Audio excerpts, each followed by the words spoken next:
All right. What's up, everybody? How you doing out there? Welcome back to the show. This is last week's fight. My name is Thinker St. James, and tonight we are going over each and every fight from UFC Fight Night, DeRitter versus Allen, and Dana White's Contender Series Week 10, the finale for 2025. We're going to be taking a look at UFC 321, which is Aspinall versus Gane as well. And to do all of that with me, as always, the Ohio player, the man, myth, and legend, and at this point, a probably better referee than Dan Murgliata, Chase Parton. How are you, sir? Dude, I'm good. I feel like this is going to be a good episode to talk about a lot of different things. Obviously, we have so much to go over, and it's going to be a really good episode. Fights on Tuesday that we had, fights on Saturday, and hell yeah, ready to talk about them on Monday. We got a ton to go over today.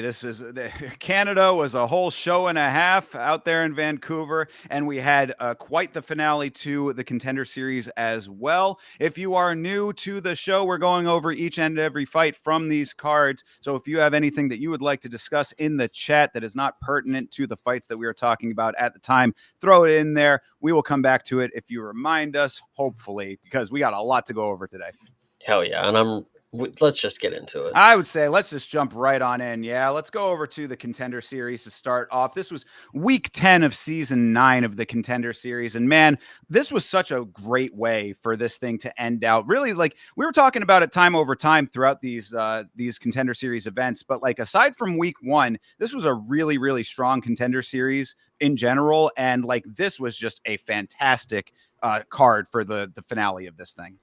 Oh, I 100% agree. And like I was saying, it's like at the beginning of the season, there's nothing to gauge off of, but at the end, everybody knows what exactly how to get their contract. And most of the time when they don't, it's like they know and you know that they just like they just missed the mark on the game plan. But like here, you got everybody ready to show out, and they did exactly that. So absolutely, yeah, and it's always that's always why it's doubly funny when people get like, what you mean I didn't get a contract? It's like, dude, you know exactly what you're supposed to do, and if you didn't, then you should have. We'll talk about them. Sure thing. All right, well, let's start it off. This was Mario Mingaj, I believe is how that was pronounced. Mario Mingaj and Wes Schultz. Wes Schultz, I believe, is a second timer on the Contender Series. Yeah, so here's actually the deal, and I didn't get to stream this one, this episode, and I wanted to hang out and watch it with Dad. Get the finale experience with him, and good thing because you would have heard me talk for 30 minutes straight of how Wes Schultz is one of the worst fighters I've ever seen in my life,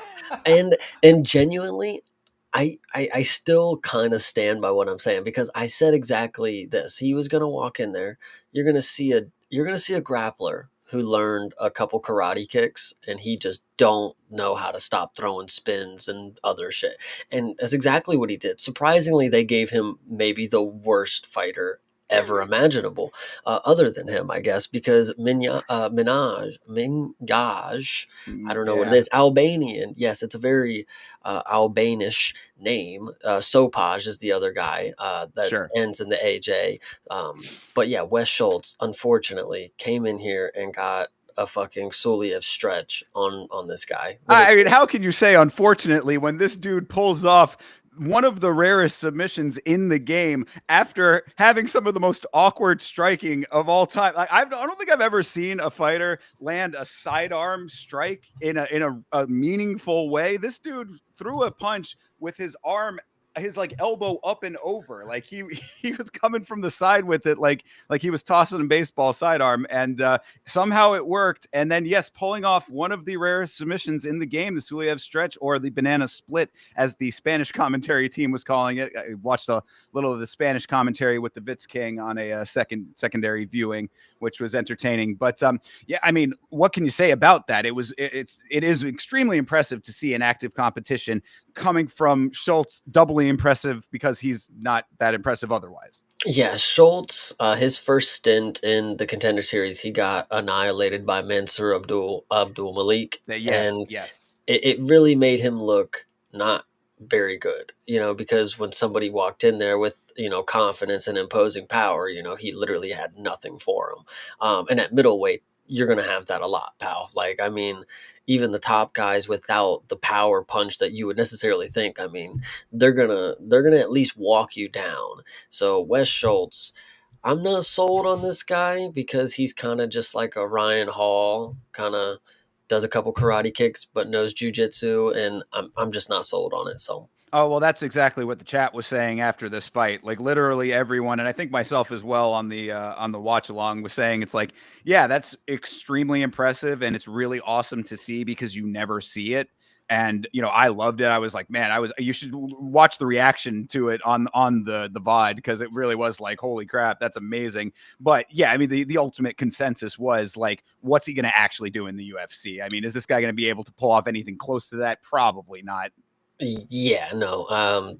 Sad to say, Albania still down for this one. That's crazy. Yeah, we need more Albanian fighters because they have the best flag in the game. The Albanian flag is so hard. It goes so hard.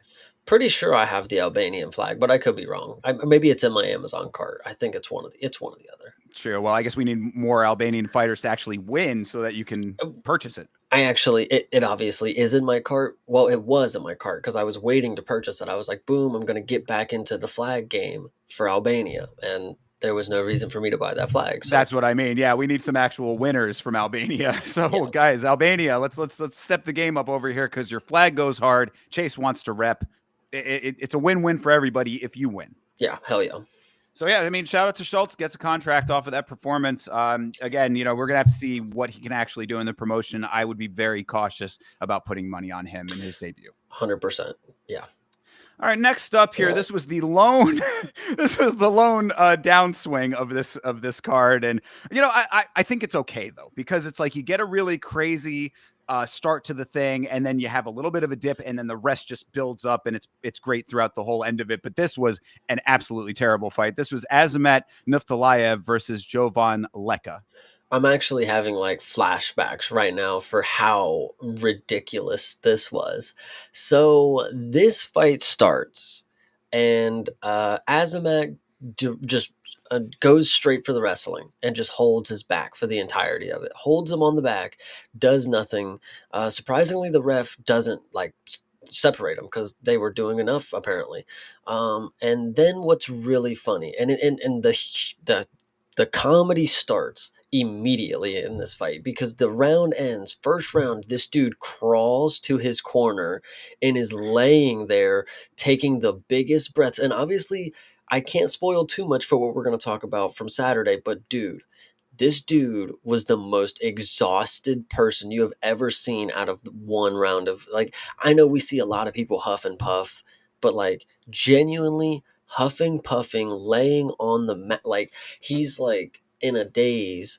The ref is having to like, come on, let's go. You gotta go, and it's like only been 5 fucking minutes. So Yeah, yeah. This had flecks of Kimbo and Dada 5000 with the level of floppage going on here. This was definitely a walrus show.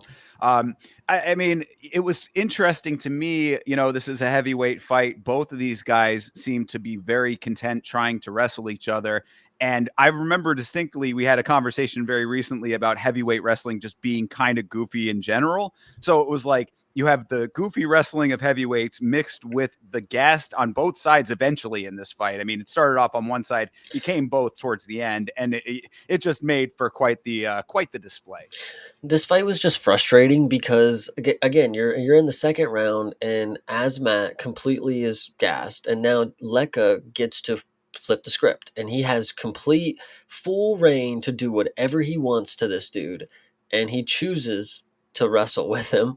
He chooses to wrestle with him and hold him and not strike with him, not knee him in the stomach, not punch him in the face. He just chooses to look for submissions. He keeps flipping him to his side, flipping him to his stomach, goes for the choke, he flips to his back. This is what you watch for another 5 minutes. Okay, as Matt gets to the corner again, disgustingly tired again. It's like, how are you even still here? How have you not given up yet? Like, you looked really tired after that first round. Then you continue to go. Third round comes. Leka continues to wrestle. This fight is absolutely atrocious. He continues to fucking wrestle, dude. It Like, was like it was chain wrestling if the chain was made of Laffy Taffy. this fight is just so. There's one specific point that I have a flashback of, and it just makes my head hurt so much because it happened right at the end of the fight. Because that's right when Leka finally started like dropping elbows on. He dropped like 2 elbows. When you watch in the fucking replay, bro, they slow-mo it. This dude hit his own fucking hand with the elbow that he Oh no. finally threw. So he Oh threw 2 elbows. He lands one and then has his hand on his head and then hits his own hand. It made me so. I'm like, the one thing you thought you could potentially do right at the end of the fight, you even fucked that up. Like, I can't believe you. And what sucks about that, and then I'll mhm. let you go, Sure. is that Leka genuinely seems like a pretty cool guy. Like in Yeah. his little post fight speech, I actually kind of digged. Like, he had the look of like, I really fucked up, but I like everybody, appreciate everybody. It was nice being here. I don't think I'm gonna see you again, so Well, see ya. here's what my conspiracy theory is with this is that I believe what they're doing is that they're actively seeking out heavyweights with wrestling and grappling ability. I think that that's what the push is because I think that the organization recognizes the state of heavyweight in general, first of all, and second of all, that they want to have more well-rounded, more multi-skilled fighters in that division to try to fix the problem. That being said, this ain't it. So like Yeah. where you're kind of in a bind because it's like, do you just go back to big guys that can slug? Then you get at least a little bit of entertainment out of that, but you run into the same problems that you've already had, or you try to find the diamond in the rough that's actually one of these kind of dudes who's better than this, who can actually get the finish or has the cardio to make it last for 3 rounds. But either way, it seems like a tall order that they're not filling, certainly not in this fight. Yeah, this one was damn near one of the worst. Like, Yeah. I was watching it with my dad, and my dad obviously he's a very, very casual viewer. I only show him the ones that are worth watching and or Contender Series episodes. And he's like, these are not 2 dudes that should ever be in the UFC. And like, obviously these aren't the UFC guys, but like, it's a UFC affiliated program. Like, he's watching it and knowing like, never in their lives should they be close to what I've seen before. So Yeah. it's crazy. This one was absolutely crazy. Like, that dude as Matt, I genuinely don't know if there's ever been a worse display of cardio. Like, you told me it was maybe 4 days notice off the couch and he had been smoking cigarettes and drinking beer for the past year. I would think he could like maybe stand up at the end of the first round. Like, that's just nuts that he couldn't even do that. Yeah, because I mean, it wasn't like he was getting pummeled in the wrestling. He was the one on top. Like, he was just resting on his back the entirety of the first round and somehow was still tired. So that's just nuts. Should never Yeah, happen, obviously. a lot of floppage, no contract awarded here, very rightly, of course. So, perhaps maybe Leka comes back at some point with a little bit more finishing ability. Because really, I like sad to say, but I think that if there was a finish in this fight, there might have been a contract awarded just because of what I had said. I think that they are actively seeking out wrestlers at heavyweight. So the only thing that sets you apart really is getting that finish if you're going to go wrestle heavy. So, that doesn't mean necessarily that Leka, is out of the game completely if he just goes and gets the ability to actually cinch up a choke or, start getting the ground and pound going, a little bit better cardio. I think that there are some adjustments that can be made, but they are major adjustments that need to be made. 100%. All right. Shout out to the chat, by the way. We can give a shout out to the chat coming in here. But TJF, Beeb, and Hydra holding it down in the chat. Appreciate you guys being here early. Thank you very much for rocking with your boys. Yeah, absolutely. Hey, shout out TJF, especially Hydra, Beeb. You guys are awesome. Love you guys. True, true. All right, moving on to the next one here. This was Michael Oliveira versus Victor Valenzuela. This was a pretty good one here, especially compared to the last one. Oliveira has a very like he keeps a real high like arch in his back. Like the stance is very pronounced for him, and the movement is not impeded by it. So I was kind of impressed with the way like he like carries himself in general. I think he's got an interesting like control of the cage because of like his presence. What's interesting to note, and I think it's maybe has something to do with what you're talking about. When I watched Michael Oliveira, when I watched him walk into the cage, and then I'll ask my question. When I watched him walk into the cage and walk out the door, push the doors open, it looked as if he had like if he was like bow-legged or something. Like he was limping visibly, in my opinion. And Mhm. so I was very concerned. I was like, "Holy shit, this dude's limping into the cage." Obviously didn't cause an issue in the fight, but very, very interesting to note. Like he was hobbling, like it was, I Maybe don't he know. just has swag, bro. It may be that is hilarious. Anyway, I want to know before we go into these other fights, I want to ask your question or ask the question: do you think Michael Oliveira was the most impressive prospect on this episode? Well, I mean, he was the spinning elbow No, knockout. No, no. Okay, then I mean, was he the most impressive? No, I don't think so. Actually, because the next fight, I believe, is the one who is the most impressive. the most impressive fight or fighter? The most impressive fighter based on what he had coming back Okay, at. okay, we'll talk about that then. I believe Michael Oliveira is the most impressive prospect on this episode, and I'll tell you why. This guy won as at welterweight. He genuinely looks like a middleweight. Like this was Jared Cannonier at welterweight right here. Like this was a massive fucking guy. Very actually, now that I say Jared, very good comparison because this dude won very composed, very methodical with he just walks you down. He never gets overwhelmed in the firefight. He's always just targeting you, tracking you down, and his punches clearly wear. Valenzuela, he was wearing damage on his face by the end of the second round. By before the finish, of course, and his face was just black and blue, both of the eyes busted up, swollen shut damn near, and he's, bleeding out of his nose. Michael Oliveira is just a Terminator walking towards him still, just ready to just unload. He's knocking him down left and right. What I want to note also about this, I think this was kind of a hand me uh, matchup for Michael Oliveira because, in my opinion, when I see Victor get knocked down and his first instinct is not to figure out which planet he's on. His first instinct is immediately to get his butt to the cage. I'm like, that's a person who's been knocked down before. That is a person who has been punched in the face plenty of times. And it's not like True. he did it once or like the first time and he did no, every single time he hit the mat, his back was scooting to that cage. So he knew something. Like he had already been somebody susceptible to getting knocked down, in my opinion. That's the way that I saw it. I But do recall the butt scoot very clearly now that you say that. Yes. yeah, so when I think of Michael Oliveira, I think the most impressive performance because A, he walked in and walked out, no damage, no problem. I mean, he was getting tagged in that first round, but honestly, no wear, no tear. And he was rolling a lot of them. They were like kind of grazing punches, like they made a slap, but like obviously he kept walking forward and nothing happened. Then when he started actually going for the finish, like the dude doesn't really he has a power level that is like consistently 80%. And then when the 100 comes, it's like, all right, now you're on the mat and you're butt scooting away from this fucking dude because he's gonna drop hammers. I I genuinely think this is more of an impressive performance because it is the consistent. Like we saw a lot of stuff right here, and this was a consistent. And he didn't take damage. He got three knockdowns, of course. Got the knockout in the second round. This is better than having a close fight and then getting one crazy moment that we'll talk about later in this card, something like that, and or in the next fight where you almost lost twice. And like Well, that's Michael kind of why I Oliveira, like.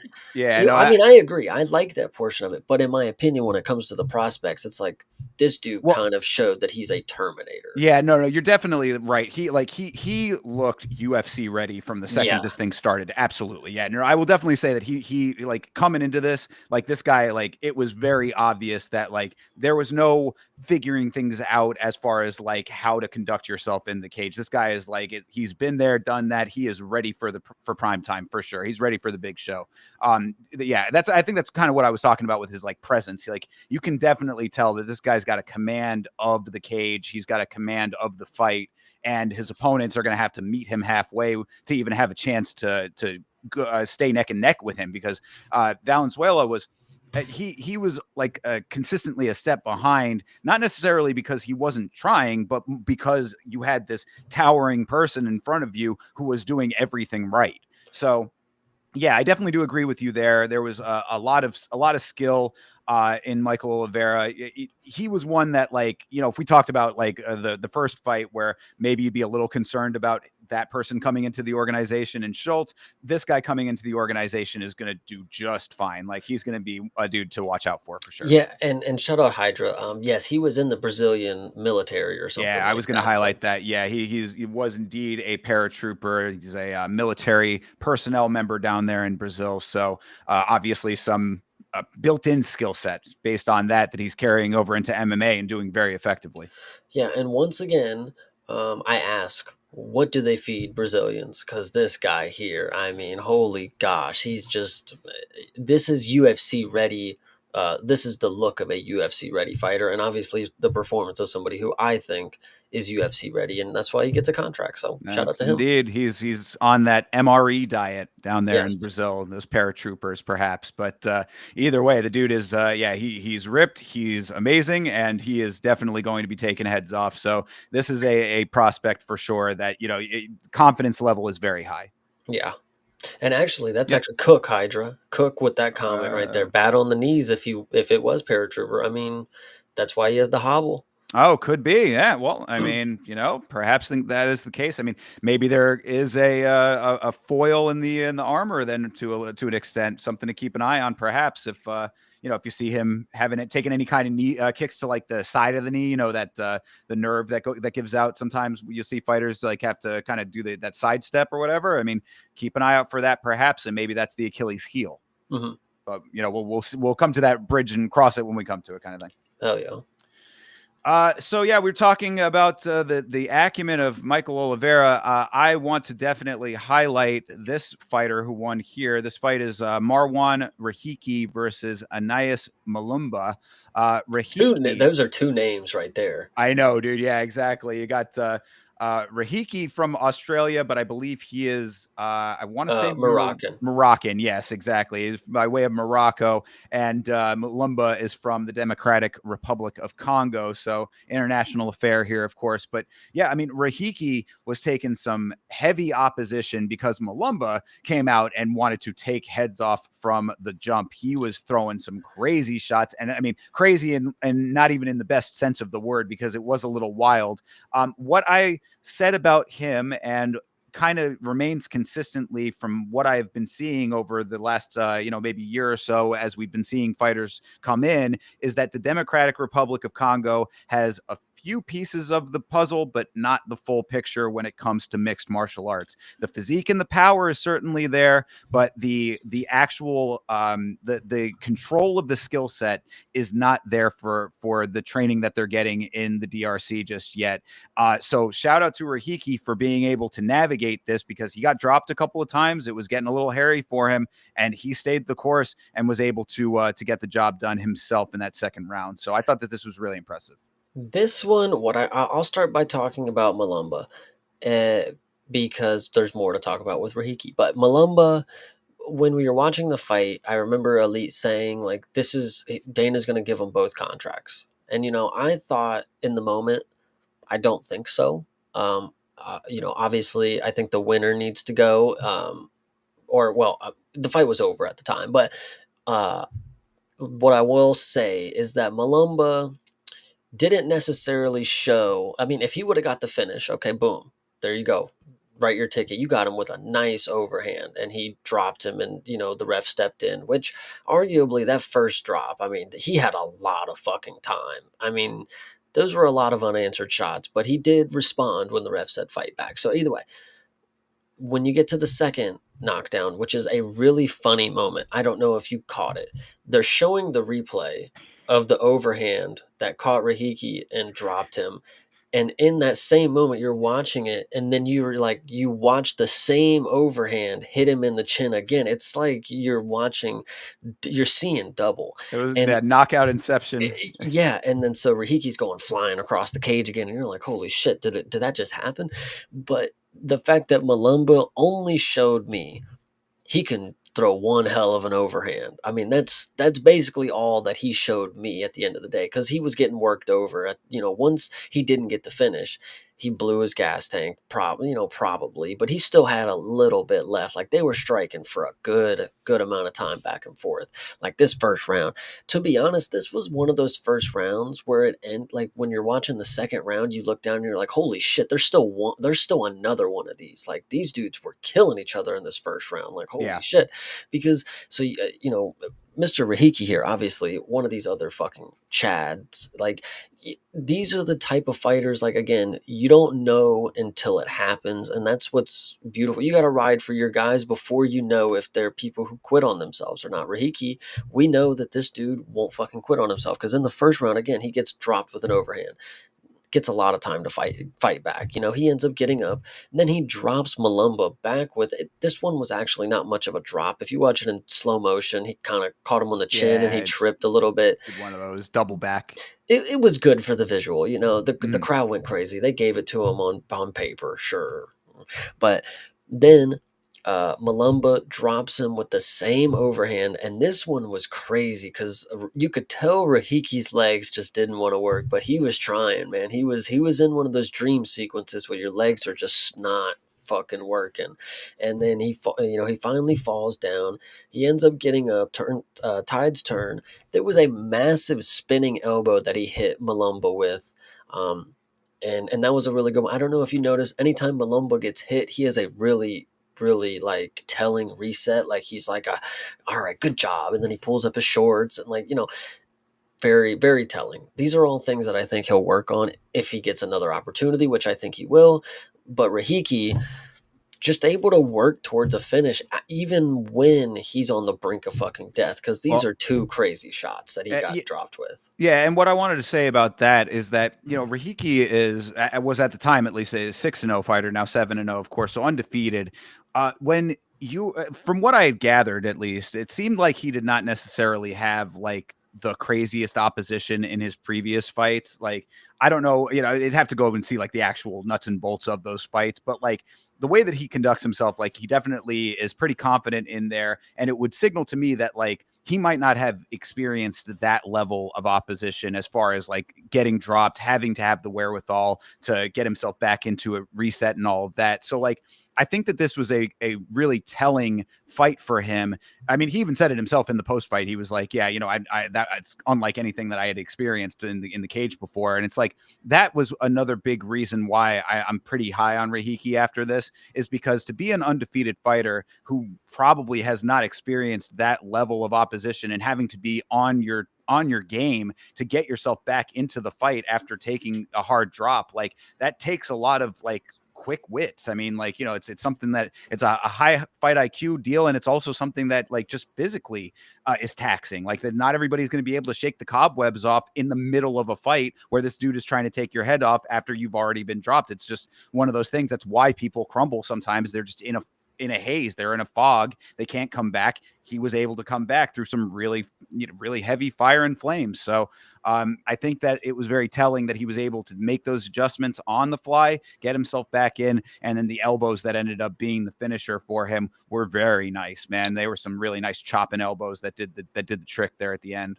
Yeah, definitely. I think this was more Malumbo definitely was tired. Malumba, excuse me, and he was definitely tired towards the end of the fight. And I Sure. think this was more of an exhaustion kind of given out thing. Like, those were some heavy elbows, but he obviously could have walked away if he wasn't exhausted. Like, he just kind of waited for the impact, and we'll see what happens. And then an uppercut obviously sat him to the fucking mat. But this one was just a really fun performance, really telling performance of a young fighter. This is when it comes to storytelling, you often don't get the stories that are like really, I don't know, like the Contender series is always trying to sell the stories with the fighters before the fights, and oftentimes, you can get really wrapped up into it, and then you can watch a fighter that doesn't actually perform like they talk about. If you just witness what these people are willing to do to win these fights, I mean, it tells a story in of itself. Like you said, this is the first time that this dude's faced adversity like this, and what he was able to accomplish and what he was willing to do for a victory. I mean, I think this dude's got a bright future. I mean, he's 7-0. It sucks for me to see people come in with such low pro records as of right now to the UFC, because 7-0 is just like, okay, so 9-2 is almost inevitable. Like 2-2 in the UFC is pretty good, but like, what's the ask here? We're not going to have really good glorified records for these people, because Rahiki could have 2 wins immediately, and he gets shot up to anybody that you think of in featherweight, and that could be his first potential pro loss, and then it's already getting sketchy for a 9-1 fighter or whatever the heck he is at that point, and that's just, I don't know. I wish they were able to get more competition, but we see that with Australia particularly. Like if you look at Navajo Sterling.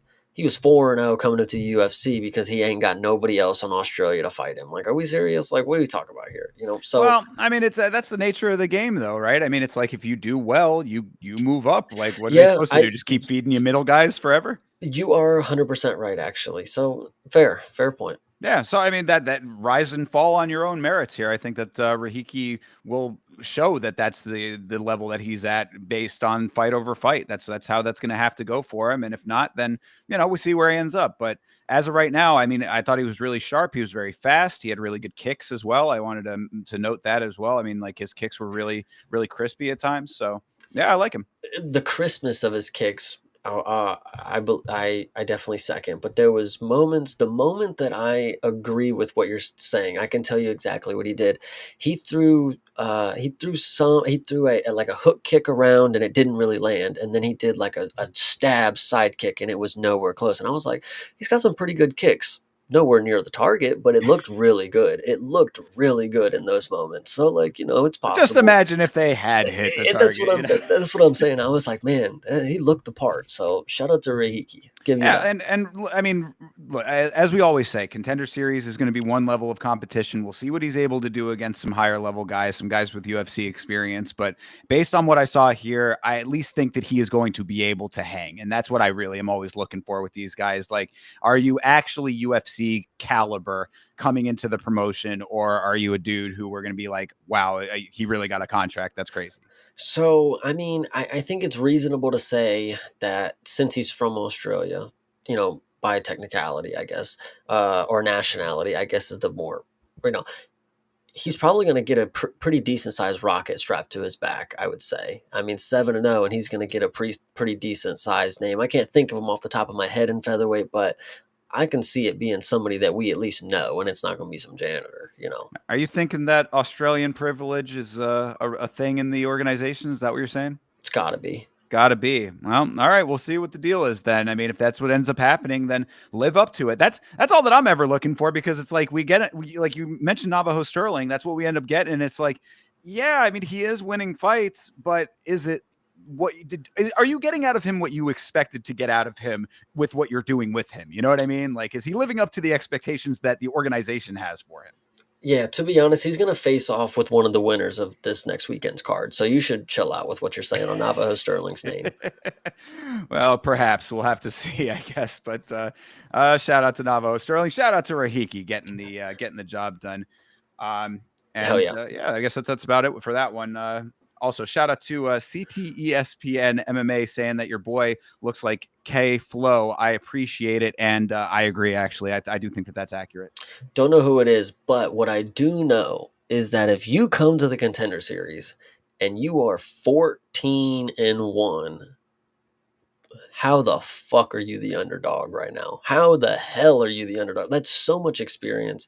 And I don't care if they're all, bums. I mean, when you come from certain regions, I know Peru is is is a little more smaller than just saying, Latin America or whatever you want to say, but he at least trains with Brandon Moreno. So he's in a system that's a little more evolved than just being some part of some ragtag team in Peru. He's part of a very good winning culture. He's 14-1. Go ahead. I was just going to say, and just to introduce it, this is Oh, Quan yeah. Juan Il versus Juan Diaz, and you're talking about Juan Diaz here. Yes, yeah. Juan Diaz is again talk about Latino chin, guys. This guy again Yeah. can take a fucking punch. He can throw so many of them. He's really good at just setting a very high pace and keeping good volume strikes. And it's not necessarily anything too impressive in my opinion. This is why I gave Michael Morales the nod in like the skill for skill performances, is because Juan Diaz, very true to South American boxer. I mean, that's true to life. This is exactly what he is. And what you ended up with in this fight was really just that. I mean, it was a hard spar for a lot of it, really. I mean, like Quan Juan was trying to trying to get in there and get his shots, but they were at close range a good amount, and it really was just tag for tag a lot of this one.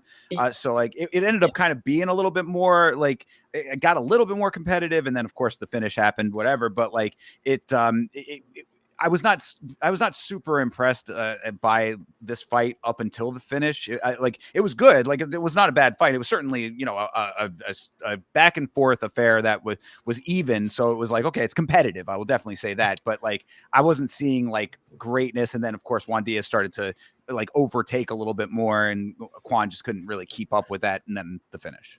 I actually want to give Juan Diaz a little more credit because, like I said, he is a true to life South American boxer, but he did apparently get 2 takedowns out of 6. He was shooting, so I'll give it that. I don't remember it per se, but if he was doing that and at least controlled him for 2 minutes, okay, he's a little more well rounded than I would assume based on what I remember. Because this fight again, these were two dudes just striking with each other. You had Quan Wan. If you guys did not watch this, imagine what you think a 13-year-old Korean boy looks like.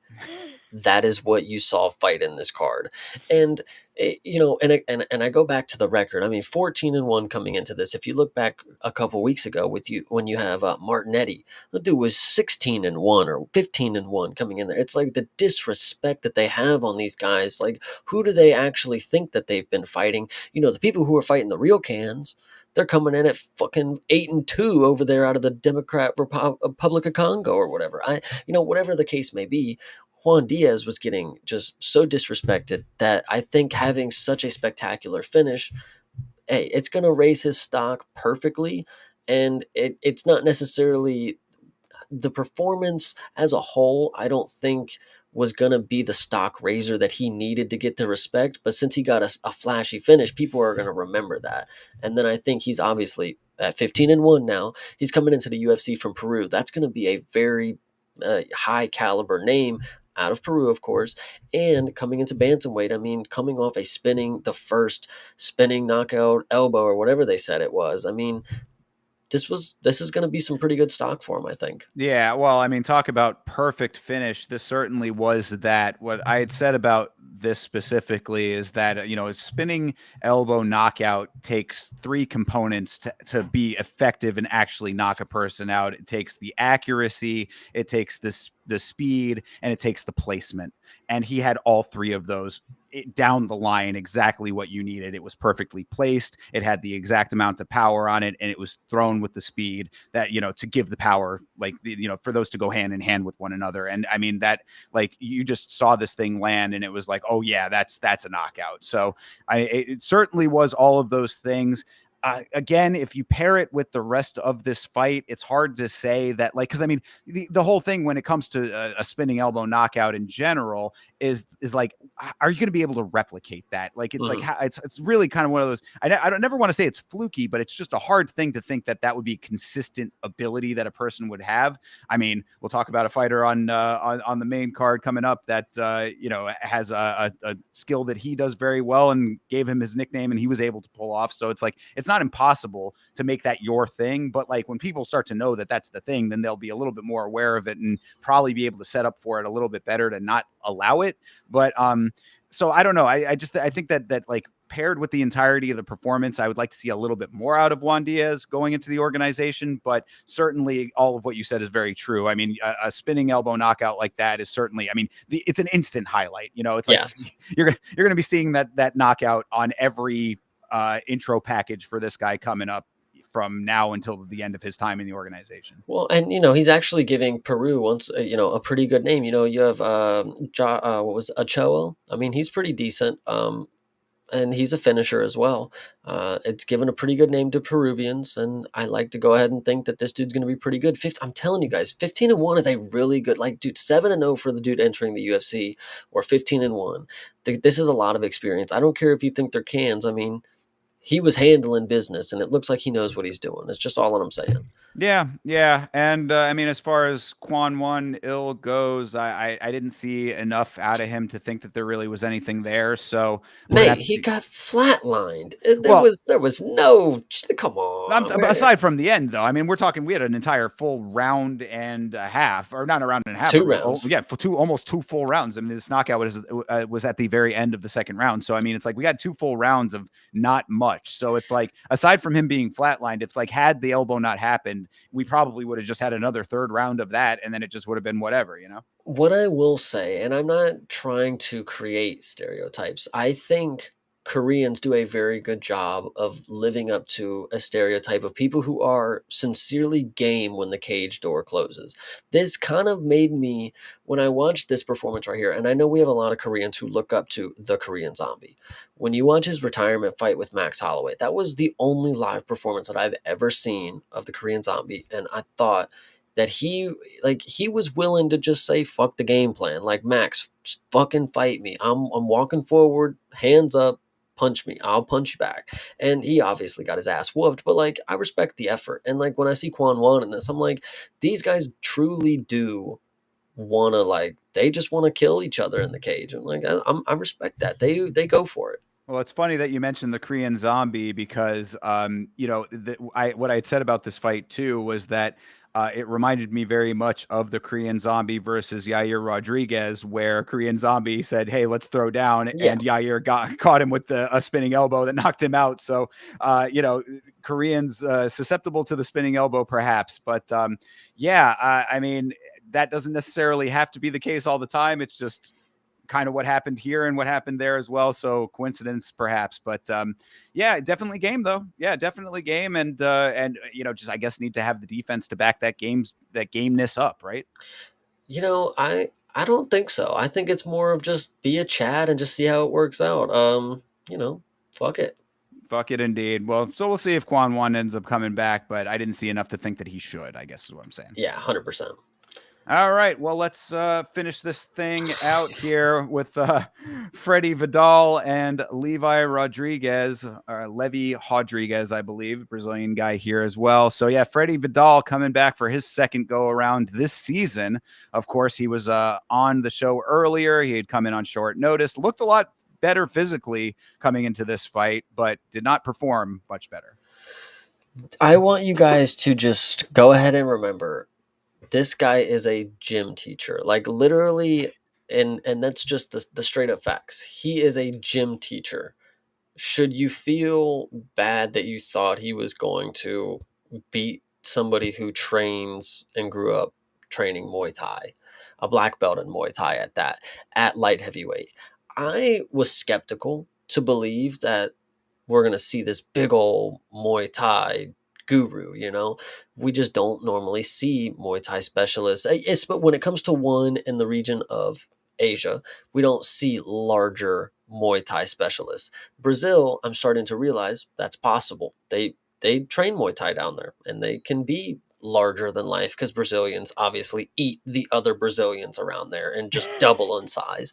So this dude actually showed that he knows one Muay Thai drills because that is what this finish was. This was a drill on the bag.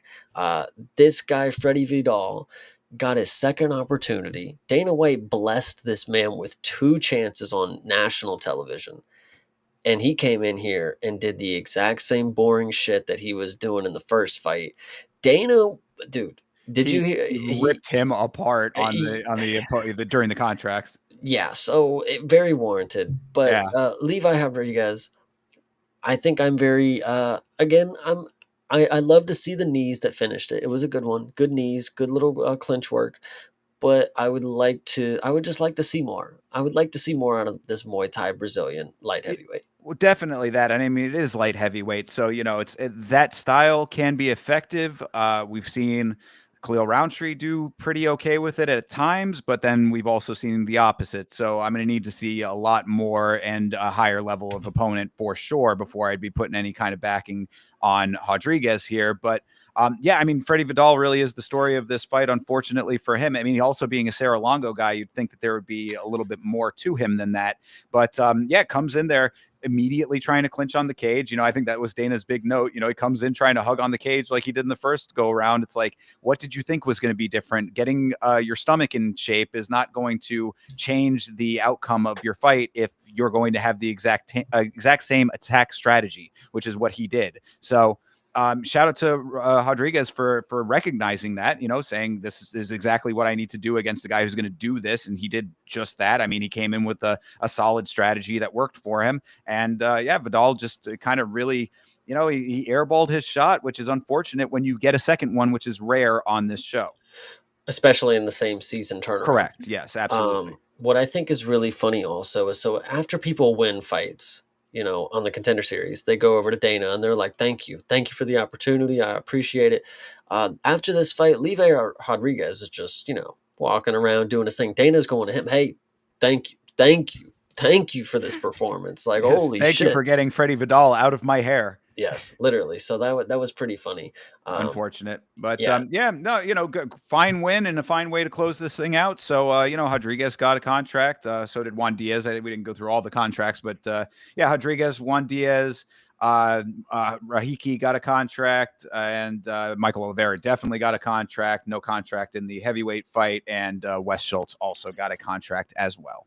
yeah. So this was a good season finale. A little bit of everything that you love in all of the episodes of Contender Series. So shout Yeah, out to them. it was a good way. It's always bittersweet when the Contender Series ends because I love it so much. But we build anticipation for the next go around of it, and we did find out that it will be on Paramount Plus. So thank God for that. We don't have to worry about doing split services and all that kind of garbage. The Contender Series is moving along with the UFC to the new platform. So happy about that as well.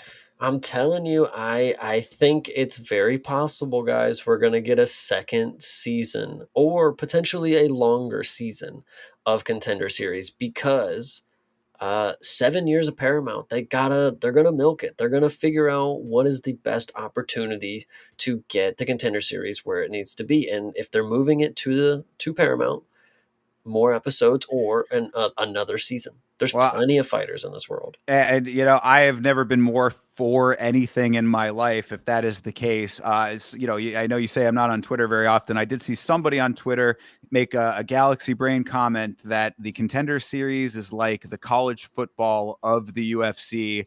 I think that is somewhat accurate. I think that there are definitely parallels, and if that is the case, then I am as big a college football fan as you could ever be. So if they want to do more of it, if they want to do a second stint of it, whatever they do, if there's more Contender Series, I am absolutely here for it. Yeah, 100%. 100. So there you have it. That is the Contender Series for the year. Of course, we will be covering it when it comes back around. But now we must go over to UFC Fight Night, DeRitter versus Allen, which took place in Vancouver, Canada at the Rogers Arena. Before we get to the card, of course, wanted to shout out the homie Sarah Toby. Was going to save it for the plugs at the end of the show, but I guess this is a good enough a time as any to mention to you fine people that Friday, if you are aware, we've been doing our Friday free-for-all streams where we cover all the weird and wonderful and interesting stories from around the great sport of MMA. This Friday, we are going to be joined by none other than Sarah Toby to give us the lowdown on Tom Aspinall and his camp and all of the insider information that she is privy to about the champion. So if you are around on Friday night, make sure that you tune in and hang out with myself, Chase, and the queen, Sarah Toby. Hell yeah, no, that's going to be a good episode. Obviously, we got to start rounding up these news articles, make sure to keep you guys updated for this Friday. So, if you have anything that you want us to talk about before the show, make sure you reach out to us and send us those links so we can be prepared, so we don't have to be on the spot thinking about what did Irina Alekseeva pop for the last time she was suspended for the UFC. Things like True. that. Shout out Hydra. All I'm saying. Absolutely. No, most definitely. Join the Discord, join the Thinker Discord. You can join the MMA Hive over there with Chase. There's plenty of opportunities to get in touch with us if there are specific stories that you want us to cover. 100%. 100%. All right, so we got to get into this Canada affair here. This was, again, UFC Fight Night, DeRitter versus Allen. All fighters made weight for this card, so, that's a good start off to this thing. Good footing to begin this card that had a whole lot of wackiness and a whole lot of weirdness. First impressions of this thing, Chase. First impressions that on paper, this was not the greatest card. This was a little lackluster. That was certainly also the impression from what we got inside of the Rogers Arena, considering that there had been some speculation that this card was not selling very well, similar to the situation in Australia recently with their most recent fight night, that there was a little bit of a speculation about ticket sales being low.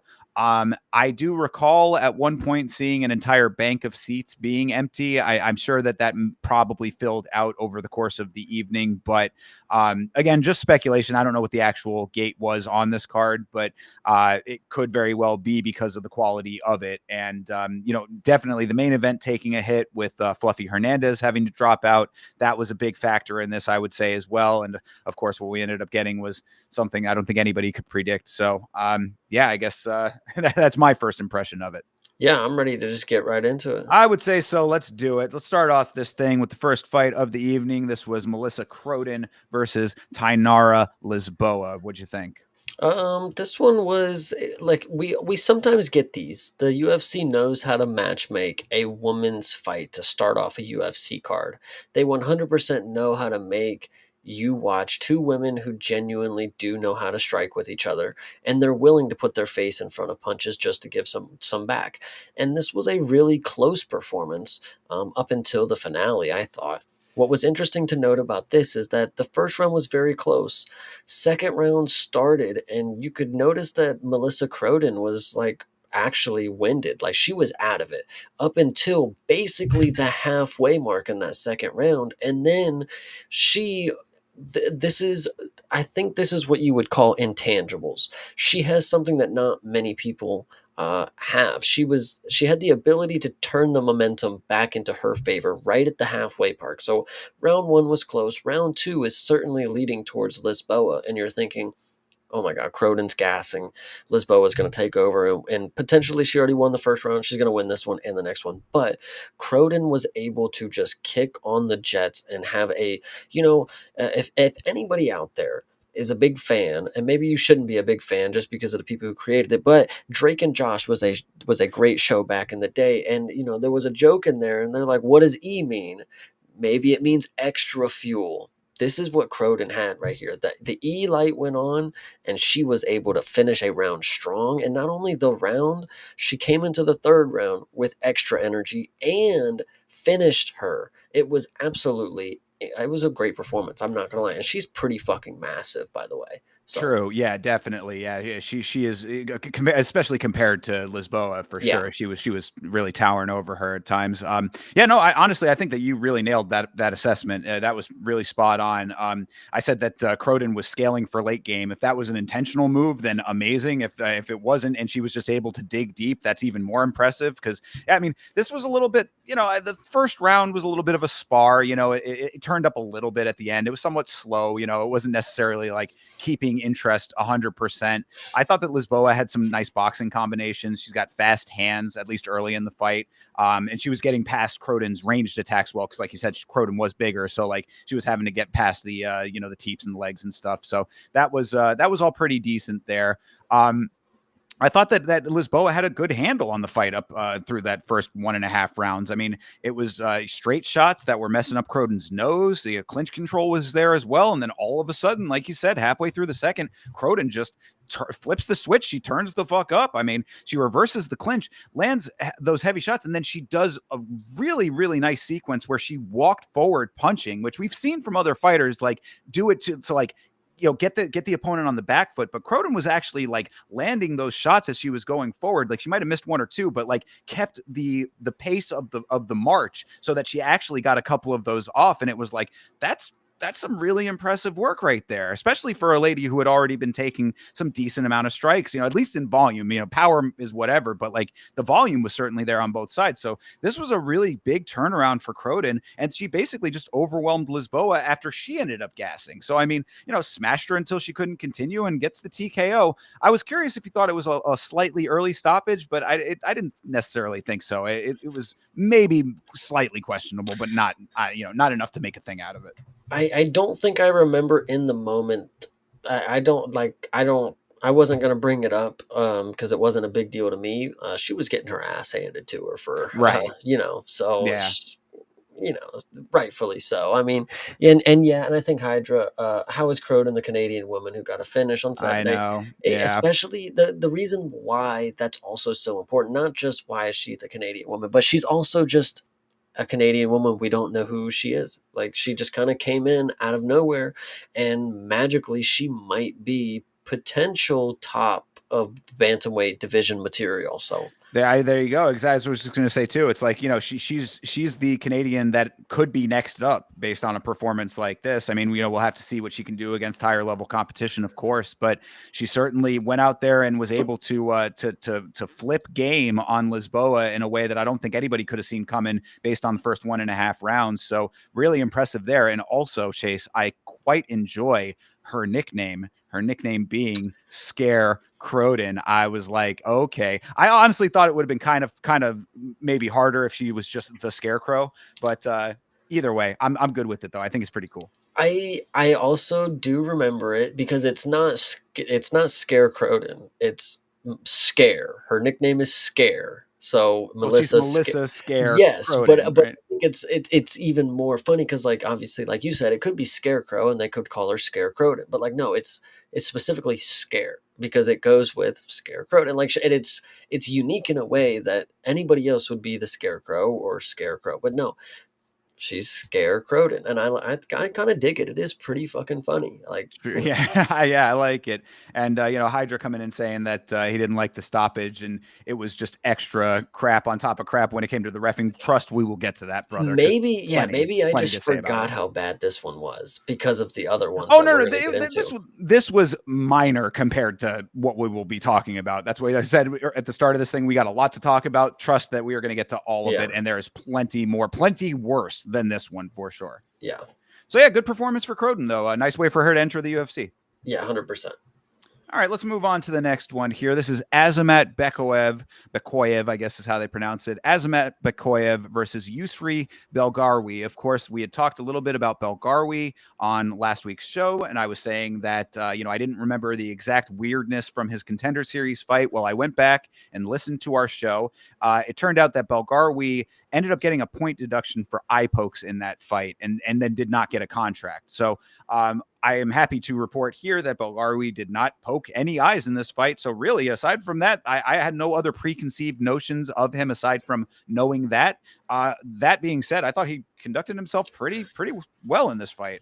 What I will say And this is genuine, and I hope Rwand is at home and he gets to listen to this Shout out to someday. Rwand.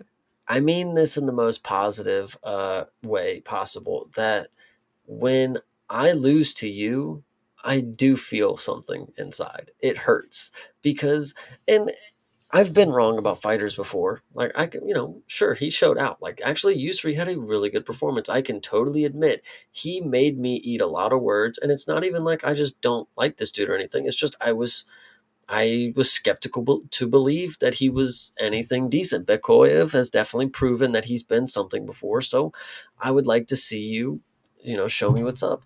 And I might have been a little overconfident in Bekoyev. Sure, I'm okay with that. I've been wrong before, but the fact that Rwand was so high on Yusri for the fact that he's Alex's training partner really makes me want to root against him. But the fact is, maybe Alex is just that good of a training partner, guys. I don't know what to tell you. I mean, this was Or a just, great I mean, performance. well, yeah, don't take it away from Belgarwi. I mean, maybe he's just decent in No, he general. is. I mean, I think that's what what the real takeaway has to be. Because I mean, I'm the same way too. It's like you see Rwand in the Discord just so confident. Like, I mean, the stuff that he says sometimes, and we know that he's being a little Yes. hyperbolic on purpose, but like, it's constantly just this barrage of glaze coming out of this guy. So it's like your kind of natural reaction is to be a little bit repelled by it. But shout out to Rwand. He is the GOAT, though. But no, 100%. and also, I mean, I was the same way though. I thought that Bekoev, was going to come in with a little bit of what he did. Actually, I thought that he was doing okay in the first round. I thought that like trying to close distance, get through the long limbs was the right way to go, and he had some success with that. But the unfortunate fact of the fight was that Yusri actually is pretty good at getting back to his feet. I mean, what we saw here is that he is takedownable. Like, I mean, this guy can be taken down. So that's a note for other, other middleweights and stuff. But like in this fight specifically, I thought that he did a good job of navigating the ground positioning and all of the things that that Azmat was bringing to the table. And then afterwards, finally, we see a tall guy who's not tall for nothing. That is the big takeaway that I had, was that so many times we have seen these tall fighters not using their limbs at range. This guy was actually kicking and punching at range a little bit, using all of his weapons pretty effectively, and just ended up overwhelming Azamat after he allowed him to get his game plan off, and it did not succeed. There's two things that I want to say. The first thing I'll say, I want you to chew on it real quick. Sure. Yusri, his fighting style and the way that he fights, kind of, and just the way that his body is shaped a little bit too, kind of reminds me a little bit of Alistair Overeem before he started going crazy on the roids. That's just my think on that for a second. Yeah. Bokoyev, I will say that I remember having the discussion with the Mank in the Discord, and he said Bokoyev's going to get him down and choke him out. He's a Russian guy. He knows grappling, and I was very confident that that was not even a possibility. Bokoyev smashes people when he gets him down.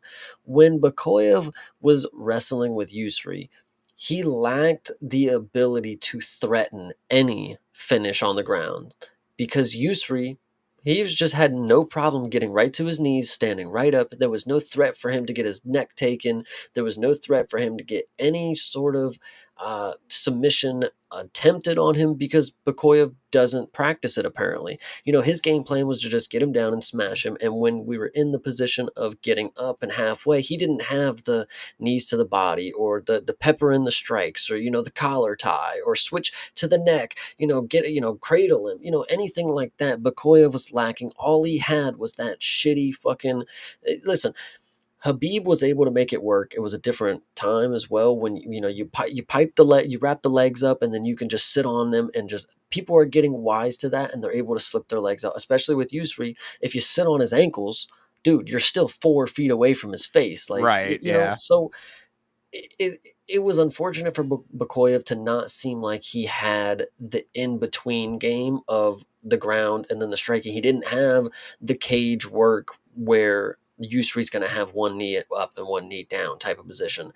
And I think that's really where it messed up because if he was able, we've seen what Bakoyev has been able to do in grounded positions with not much, time to set up. Like he just gets to the ground and he smashes people, right? if he was able to somewhat smash in the middle ground positions that we were witnessing, or at least attempted, it's like he probably would have had some success. Like, he's pretty powerful when it comes to just landing some that just happen to knock you out. He didn't really have that here. And I think that's really what fault, because when it got to the striking, Yusri, great at range, great striking at range, decent power.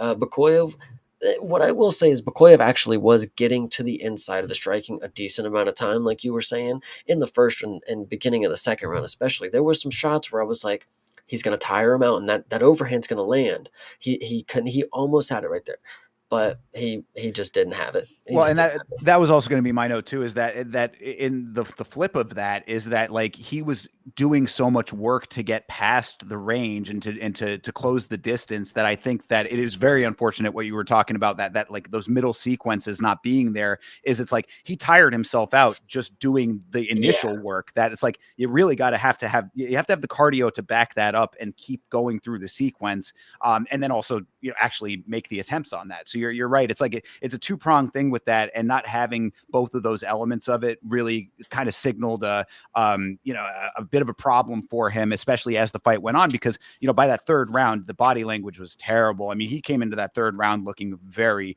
very tired. And Belgarwi, I mean, for a big guy, like didn't seem like much of a cardio issue there. I guess that the kickboxing base works out for him with that, but being able to get back to his feet didn't tire him out. I mean, he came out really, really fresh, as Bakoyev was really, really gassed, and the striking was pretty clean. So kind of an understandable conclusion to everything. But that's why what you were talking about is so important when you do have the control. yeah. I think I'm going to double down on it, guys, and I think it's going to become more apparent in the future. Bagari, young Alistair Overeem, Pride Yeah, era Overeem. yeah. I can see it. I I can see mean, it.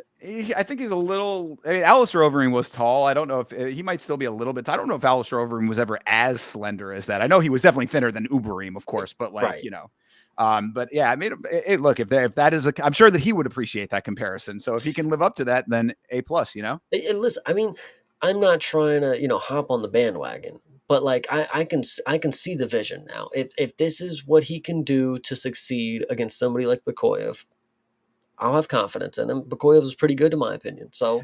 I was So going to say that too. I mean, like generally a lot of times, because shout out to CTE again coming in. He was saying that Shara and Costa might be options or whatever, but it's hard to get hyped after a first Contender Series performance. This is exactly what we talk about. It's like, how is he going to look against actual UFC competition? That's what Bekayev is. I mean, like he's had the experience in the cage. He brings the acumen that you would expect a fighter of UFC caliber to have. So for Belgari to come in here and do the things that he did, it actually does give me a decent amount of confidence. Granted, it's a very competitive division, so there's going to be a lot of other people who have a lot of different skill sets as he goes up. But I could certainly see him holding his own if that's what he's able to do against a guy who's going to try to take him down. Now, the people that are going to have those middle points that you were talking about, that could be the issue. yeah, I mean, when you look at somebody like, of course, I mean, this is somebody with god tier wrestling for the division, Anthony Hernandez. He's got the middle ground positions. Of course. Yeah, he's gonna fuck you over. So Yeah. So we'll see what ends up happening for Belgarwi going forward. But I thought that this was a really nice way for him to make his entry, and shout out to him. I mean, he definitely did the job here. shout out Andrew. I don't Oh, Shama. yeah, Andy, my guy, he's going on a 30-day horse meat diet to get jacked and become uber Parton. I love this idea. I I love this like it. idea. There you Yeah. go. You see Chase just come in swole as hell. Yeah, true. I'll be riding a horse too. I'll be riding a horse after eating my horse meat diet. I love it. All right, well, let's keep the train moving here. Next up was Stephanie Luciano versus Ravina Oliveira. I know that you had some preconceived instances of thought when it came to Stephanie Luciano. Did she exceed your expectations in this fight? I'm sure you guys have heard this before, but Stephanie Luciano is one of the first, not just female fighters, but one of the first fighters in general that came from the Contender Series that I watched and said, "Holy shit! Like this is a dog. Like this is a dog who will not stop fighting until the bell's over." and and she genuinely has showcased that in all of her performances that I've seen. The last one that she had, it was a split decision against Sam Hughes, I believe, is what it was. Yes. And okay, fine, fair. This is why you work on your game, you work on your craft, and you come back even stronger. I remember before this fight started, I said Stephanie Luciano. I don't know if I said finish. I might have said TKO because she's a striker, of course, but finish likely in the third is always for her because she's one of these people who, it's not downloading the data in the first round. I don't read that from her per se. I read it as just like she's putting on a performance that matches her opponent, and then we take off in the second. When she starts getting tired, that's when I start implementing the game plan. I'm just following her for the first round. I'm just matching what she's doing. There were times where in the first round where Stephanie was getting caught with a lot of shots. They weren't powerful like they were because Miss Oliveira is a very powerful striker, but Stephanie was doing a decent enough job of getting not taking the entirety of the impact, I would say. And so she looked a little sloppy in the first, but I think she was just playing catch up, playing follow. And then the second round turned it up, obviously doing a lot better in the striking. Third round, I don't even know how she even got to this position, but it doesn't even matter. Rear naked choke because she's Brazilian. She had to graduate kindergarten doing this shit. So let's fucking go. Love it. Fair. Yeah, I mean, I was not super enthused by this fight only because this is Oliveira's debut. Yes, she coming in here is not what? No, no, This is heck not her no. debut? She lost to Lisboa. Oh, right. We did talk about that. Right. Yeah. Okay. So then I guess I must have just been doubly not impressed by that performance and thought that this was a debut. But either way, I mean, this is an early performance for Oliveira. Oliveira does not exude the attributes of a fighter of the caliber of the UFC, I would say. And I hate to keep saying this about female fighters because I had to say that about Alexieva recently. But some of the same, not necessarily the same notes, but the same feeling is what I'm getting from Oliveira, because exactly what you're saying about like Stephanie Luciano was able to just whatever you give me, I'm going to give you back a little bit better was a lot of what we had in this. This was a slow first round with some pretty even kickboxing. Luciano just technically sharper overall early in this fight and really kept that going through the first two. So it was like she kind of just was a little bit better, period. And like you'd think that Oliveira would recognize how even it is and have to be like, okay, I need to push one step farther than that. I got to like one up, if you're going to one up me, I got to one up you times two. Never really happened. So Luciano just continues to sail her way to victory into the third round and then finally gets it to the ground rather, and gets her on the cage and rear naked choke in the open mat. I mean, it was a pretty textbook fight, and that did not inspire any kind of grand level of confidence in Luciano, only because Oliveira was not giving her anything to really make it a heavy opposition like that she had to overcome. The thing that I will note lastly, because I could go on for days talking about Stefano Luciano. I mean, obviously, again, Vegas knows she's good. Minus 300 coming in here. And I actually, I'll go back to what you said originally. You kind of compared her, Miss Oliveira, to Alexieva. These are levels, dude. Alexieva legit had not even the ability to throw a 1-2 and look like she knew how to block, like on the way back. Oliveira actually could throw a boxing combination. She actually could put power behind a punch. She could throw some leg kicks. How you miss damn near 15 of them? Holy shit, girl. But she looked like a fighter. She actually looked the part and she came in shape and she landed strikes against somebody who, yeah, was taking the round off, but like we got to keep it competitive for the fans. Come on, Stephanie. You can't bust her up in the first. Yeah, no, and absolutely. I mean, and don't get me wrong here. I don't think that they're of the same caliber. Yeah. It's just the fact that I had just said that about her, and I'm kind of saying the same thing. Like the feeling is similar, but they're definitely completely different fighters for sure. And speaking to the hottie betflation that Hydra is speaking about with Miss Stephanie Luciano, I don't know if you caught it. So you look at Stephanie Luciano in this picture, right? You obviously look and say that is a Brazilian woman, 100%. I could see her straight in Brazil.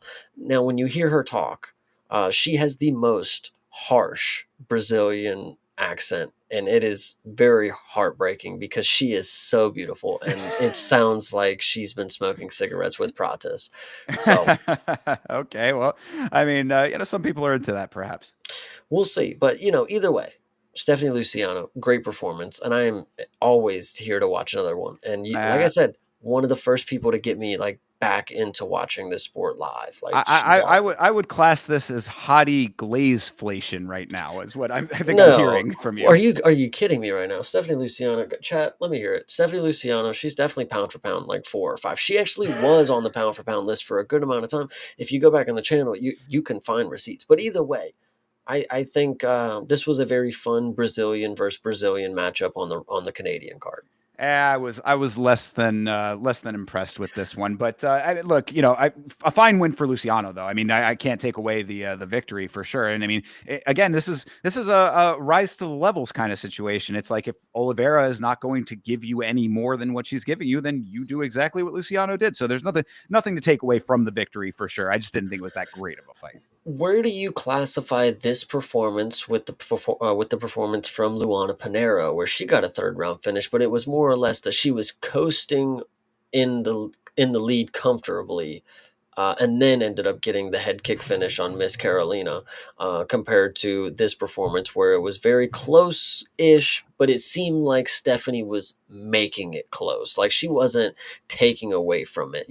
I can see people having the criticism. I had the same criticism with Luana Pinheiro. Like, why weren't you going for the finish? I think it was Pinheiro. Am I thinking? No, you're talking about recently? No, that was What's her name? the psycho. Yes, Yeah. Luana. Is it not Luana?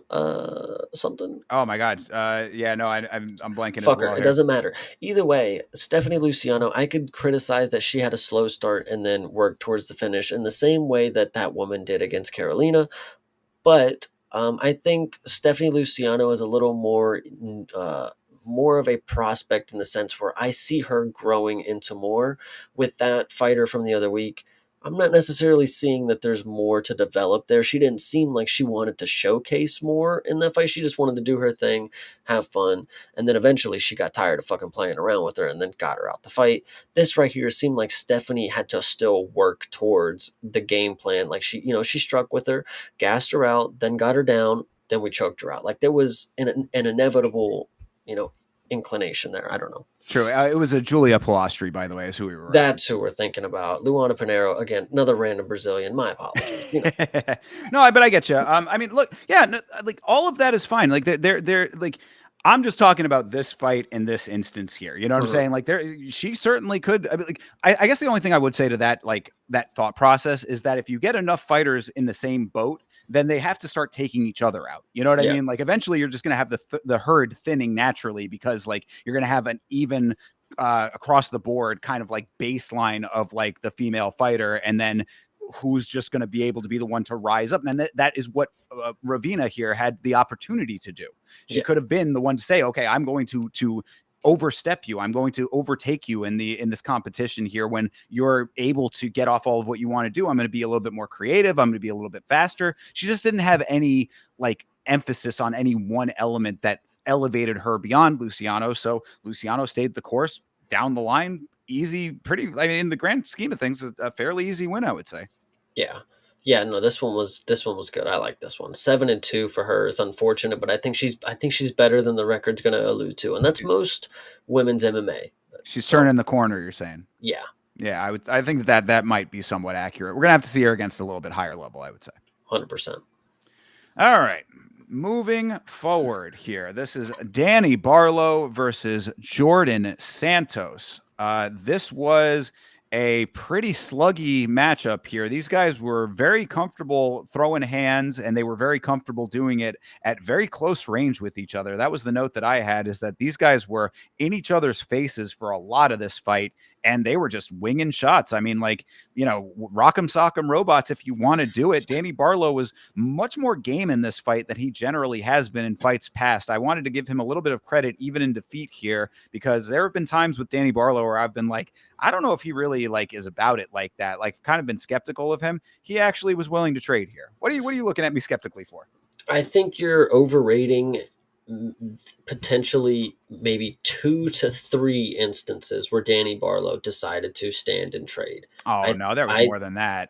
I think the majority of this, you had your same Danny Barlow standing on the outside, um, and not not be willing to trade with those strikes. I thought that was majority of the, because when you watch Danny Barlow, and there's a reason that he doesn't necessarily stand and trade, like I believe, and in those 2 to 3 instances, he stood in there and he threw these wild haymakers. Sure, he's got a puncher's chance when it comes to that, but the reason he does that, and it worked well in those instances, and the reason he's not confident it would work in others, in my opinion, is because when you watch Danny Barlow, you see a fighter, which this is actually the craziest thing. You see a fighter who could throw a leg kick about as best as they come. Like, I mean, he looks damn good throwing a leg kick. Joe Rogan would be so fucking proud. But when it comes to striking with his hands, he does not have the ability to set up a 1-2. He doesn't have any boxing combinations. He has wild fucking haymakers. That is all he does. And that's why he's not willing to just stand in the pocket, is because he's just going to throw from the hip and he's going to have so much real estate, especially for somebody like Jordan Santos, who is all in your face. He's got his hands ready. He's literally moving every single portion of his body. If you watch this dude fight, you got to get adjusted for a second, because every single, but he's got his hands, his wrists, his elbows, his shoulders, his neck, his, like, he's honestly making you have a stroke when you watch. But it works when you have somebody like Danny Barlow who's standing on the outside, and for them to open up strikes, it literally means for him to open up, disregard everything near his face, and throw meaty fucking hooks. And when he got backed up to the cage towards the end of those rounds, I agree he was willing to stand and throw those, but he's also 2 seconds out of it. He doesn't have much. I mean, I just don't see somebody who was willing to do that until he had like no other option. I'm against the fucking cage with 2 seconds left in the round. We'll see what happens. I thought it's unfortunate that Danny Barlow doesn't have the boxing to back up, honestly, what is good kick. The kick part of the boxing is really good. He doesn't have the striking with his hands, and I think it's unfortunate, because a guy like Jordan Santos, I mean, this, like, dude, the fact you lost unanimous decision to this and not even a split is kind of fucking crazy, Danny Barlow. I'm not gonna lie. Well, I'll meet you a little bit halfway, because I think that Barlow was more game than you're giving him credit for in this fight specifically. Because in fights past, I can certainly get behind more of what you're saying there. But here, I think it was more so because Santos was bringing the fight to him and he was making it close range. But there were at times, I mean, like early in this fight, they were like right in front of each other's faces. Like from early in this fight, I would say. I mean, like almost like maybe like start of the fight. But you're definitely right about Santos with the awkward jitteriness. That is an interesting style to behold. Like it definitely catches you off guard, because he is hand jiving like crazy. This dude is really, really interesting with the motions of the hands, and it keeps you on your toes. I mean, you have to. But so I do think that he was the one like kind of pushing the pace with it. But Barlow was meeting him halfway for a good amount of this. Midway through the fight, I was like, Danny Barlow is doing nice work. You are correct as well, though, that like it's not combination based. It is definitely single shots. It is winging shots, and Santos was a lot more like volume plus power when he was actually setting things up. Yeah, he also wasn't necessarily combinations. It was volume, but like Jordan Santos was just throwing his hands out there. It really wasn't like he was throwing a 1-2 and a hook. Like, he was just touching him up. And Danny Barlow's only fucking line of defense is just get hit and then just swing from my fucking hip. And it didn't work. I mean, this is why he unfortunately took a loss in this, moving up to middleweight. It did he it makes you believe that like his only thought was like, okay, I have to go down a weight class because I'm severely lacking in the skill set, that I have to just rely on knocking them out early. Because when you see somebody like Jordan Santos, this is like somebody who's never going to be ranked in the UFC, most likely. Danny Barlow's debut just like got smoked by that guy. So, or his debut to the weight class. So like what's more to expect, Like, sure, if this is the low point, it's like how much further can you go up? I mean, the basement, it must you must be in the cellar if Jordan Santos is unanimous decision and you like I don't know. True. Yeah. And also, I mean, the cardio aspect of it was a little questionable at the end as well. I mean, he ended up getting tripped in the third round and then just completely accepts it on the back. You know, DC was kind of chiding him for it, and I was saying the exact same thing. Me and Bits were picking up on that on the watch along, that like he goes down and just dead bug. I mean, like Santos is just like, okay, I guess we're gonna go to the ground now if you're not gonna get up.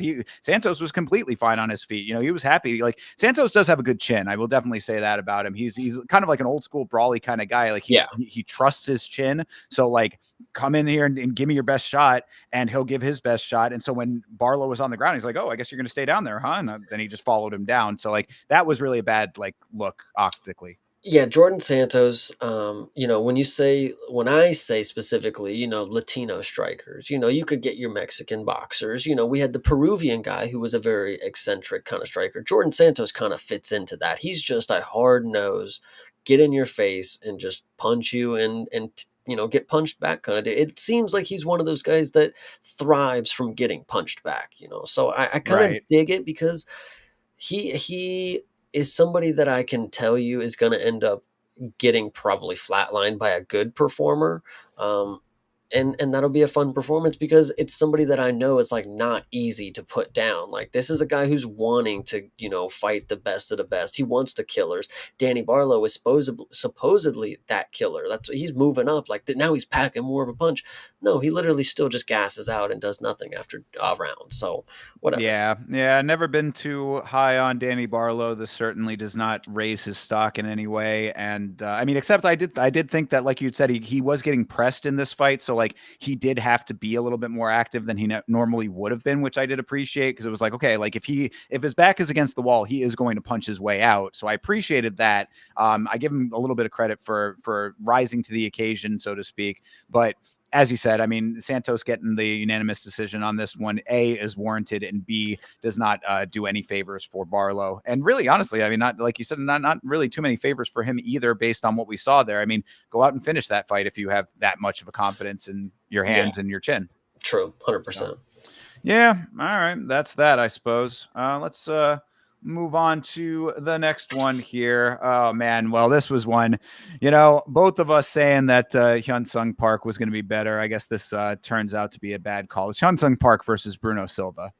Yeah, once again, it never fails. You could have a Brazilian guy who's knocked out every one of his opponents and has never once seen the decision or tried to get a choke. But because back in primary school, it was one of the tests at the end of the year, you had to go ahead and do a rear naked choke. This is what you get. You just always have the ability to see a Brazilian pull out Brazilian jiu-jitsu.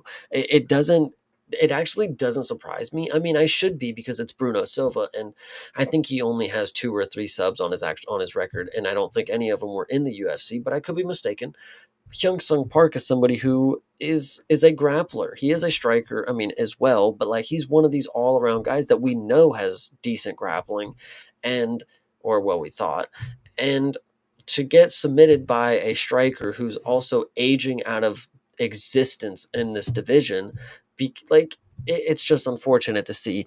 I will give Hyun Sun Park a little leeway. Bruno Silva does have the most, are tied for third most knockdowns, and I don't know what the fuck it is. He has a lot of knockdowns for flyweight. Hyun Sung Park did get knocked down in this fight, and I think he broke his jaw. And I'm not saying that I'm right about this. At the end of the second round, going into the third, the doctor is like looking in his mouth, like he's got the flashlight too. DC's like, "Oh, come on, it's a cut. Come on, let's go." And I'm thinking, mate, his jaw is probably fucking separated. Like, cause you don't see him close his mouth after it either.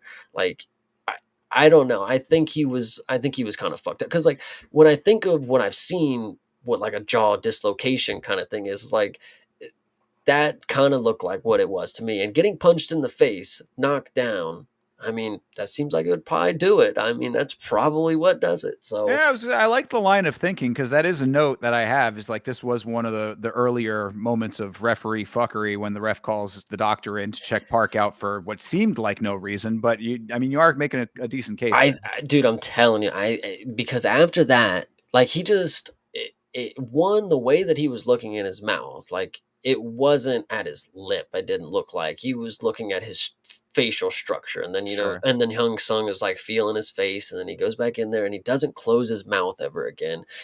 In theory, not putting pressure like down on his mouth to bite the gum shield, and then gets put in an RNC, and not necessarily something that I would say was like the easiest, of course, but at a certain point, if your jaw is already broke, I'm sure you're going to tap probably a little quicker to this than you would have if it wasn't.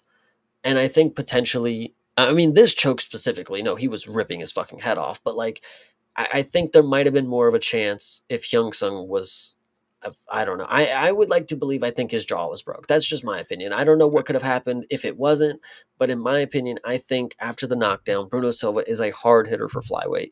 I think did you see this dude's back? Oh, I was going to talk Okay. about that. Yeah, I got to Okay. put a couple of things. So Go before we ahead. get to that, but I did want to at least kind of go push back a little bit on the early assessment that you had because saying that this is chalking it up to just Brazilians doing Brazilian things. I mean, this was the best that we've seen Bruno Silva in like forever. I would say. I mean, like he looked really good in this fight, and I think that overall it was just that he was outworking Park. I mean, like from the start of this thing, like before it even went to the ground. I mean, like there were a couple of really nice strikes aside from the one that dropped him as well. I mean, like he Mhm. was rocking those uppercuts pretty consistently at times. Like there was a couple of really good lands that he had. Also, there was that tomahawk elbow that opened Park up a little bit as well. Like didn't end up actually seeing how bad that cut was, but he was bleeding. So I mean, it was effective. So Silva was mixing up the shots in addition to the power that seemed to be there.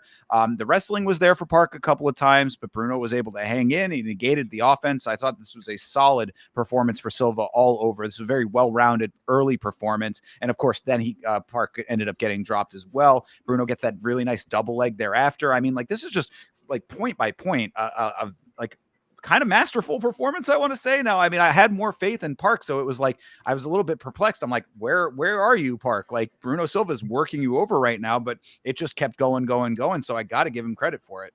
I asked you just moments before about if you had saw Bruno Silva's That I back, was and leading to now that. you want to tell me that this is the greatest that he has ever looked. I mean, This is yes, I was certainly leading to it. I did want to highlight, crazy how no more USADA and he gets back knee and hand power suddenly. oh, Shout out to okay. Hydra. The hand power part, come on, let's be real. He Right. does knock people down, but the back knee part, I mean, listen, Bruno Silva, I mean, he looked the strongest that we've seen him look in a while, the fastest. I mean, yeah, the power was there, but it's always been there. Yeah, but like he also, I, I, I don't know. I mean, this was a little fishy. This was a little fishy, man. The back acne certainly was, and also shout out to He, CTE saying that he might have been going to the same nutritionist as Leal. yeah, dude, he fucking. I mean, if it comes out that he was take like obviously we'll have to wait until apparently we have to wait until with Alexiva, I think they knew if she popped before the fucking fight, and then they still let her fight, Yeah, and and then just told sat her, on it. Yeah, yeah. so So wild Bruno story. Silva, we probably know he fucking popped or whatever, dude. I mean, he breaks Bro's jaw in theory. That's what I'm thinking. He's got the best cardio ever. He's got the strongest fucking. He's able to lift Bro out of his shoe. And he able to do a fucking backflip off the fucking cage.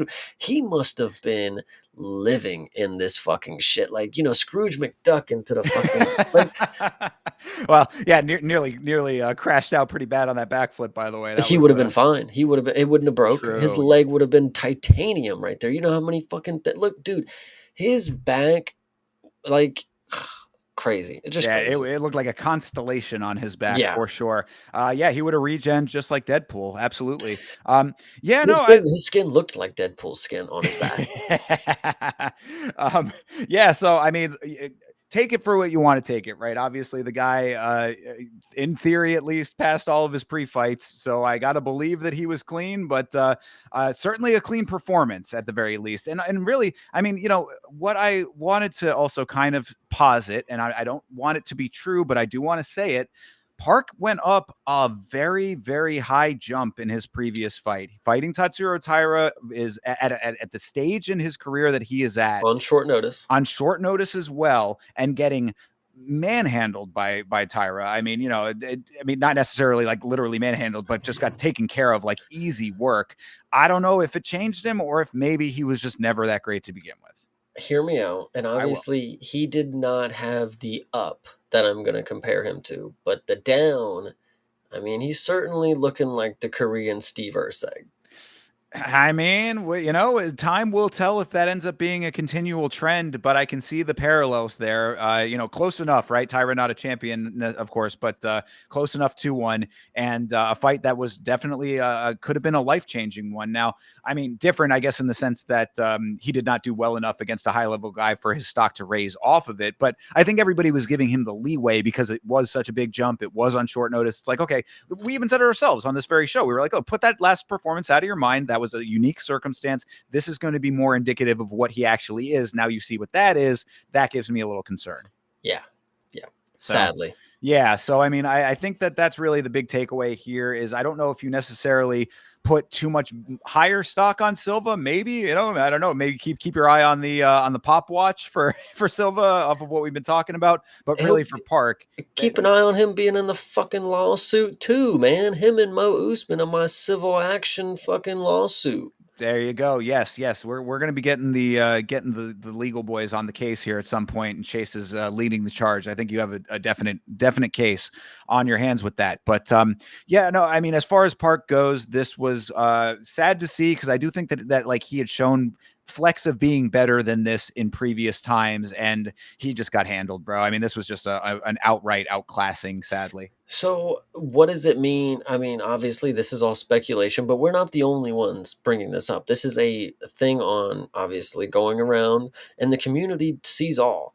What if Bruno Silva does pop? What does that mean for Hyung Sung Park? Like, now this dude's got a broken jaw, broken spirit, and he's fucking broke. Like, I I mean, don't know. he might be able to get the fight overturned, possibly. I mean, that it's very rare that would be the case, but at least he has a case for it if that happens. And then thereafter, I mean, I think that goes back to what was it, Charles Johnson, who was saying something along those Hmm. lines, where it's like, look, I don't get any recourse when the guy ends up popping after the fact, and sadly, that's the case here too. I mean, what he gets is the actual hardcores who are paying attention to the sport, knowing that and actually putting the backing on him, so maybe his line moves.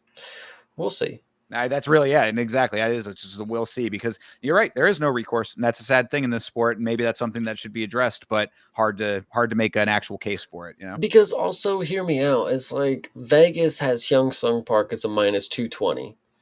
And then the only thing that they can't account for is the illegality of steroids. I mean, I'm just saying. I don't know. Yeah.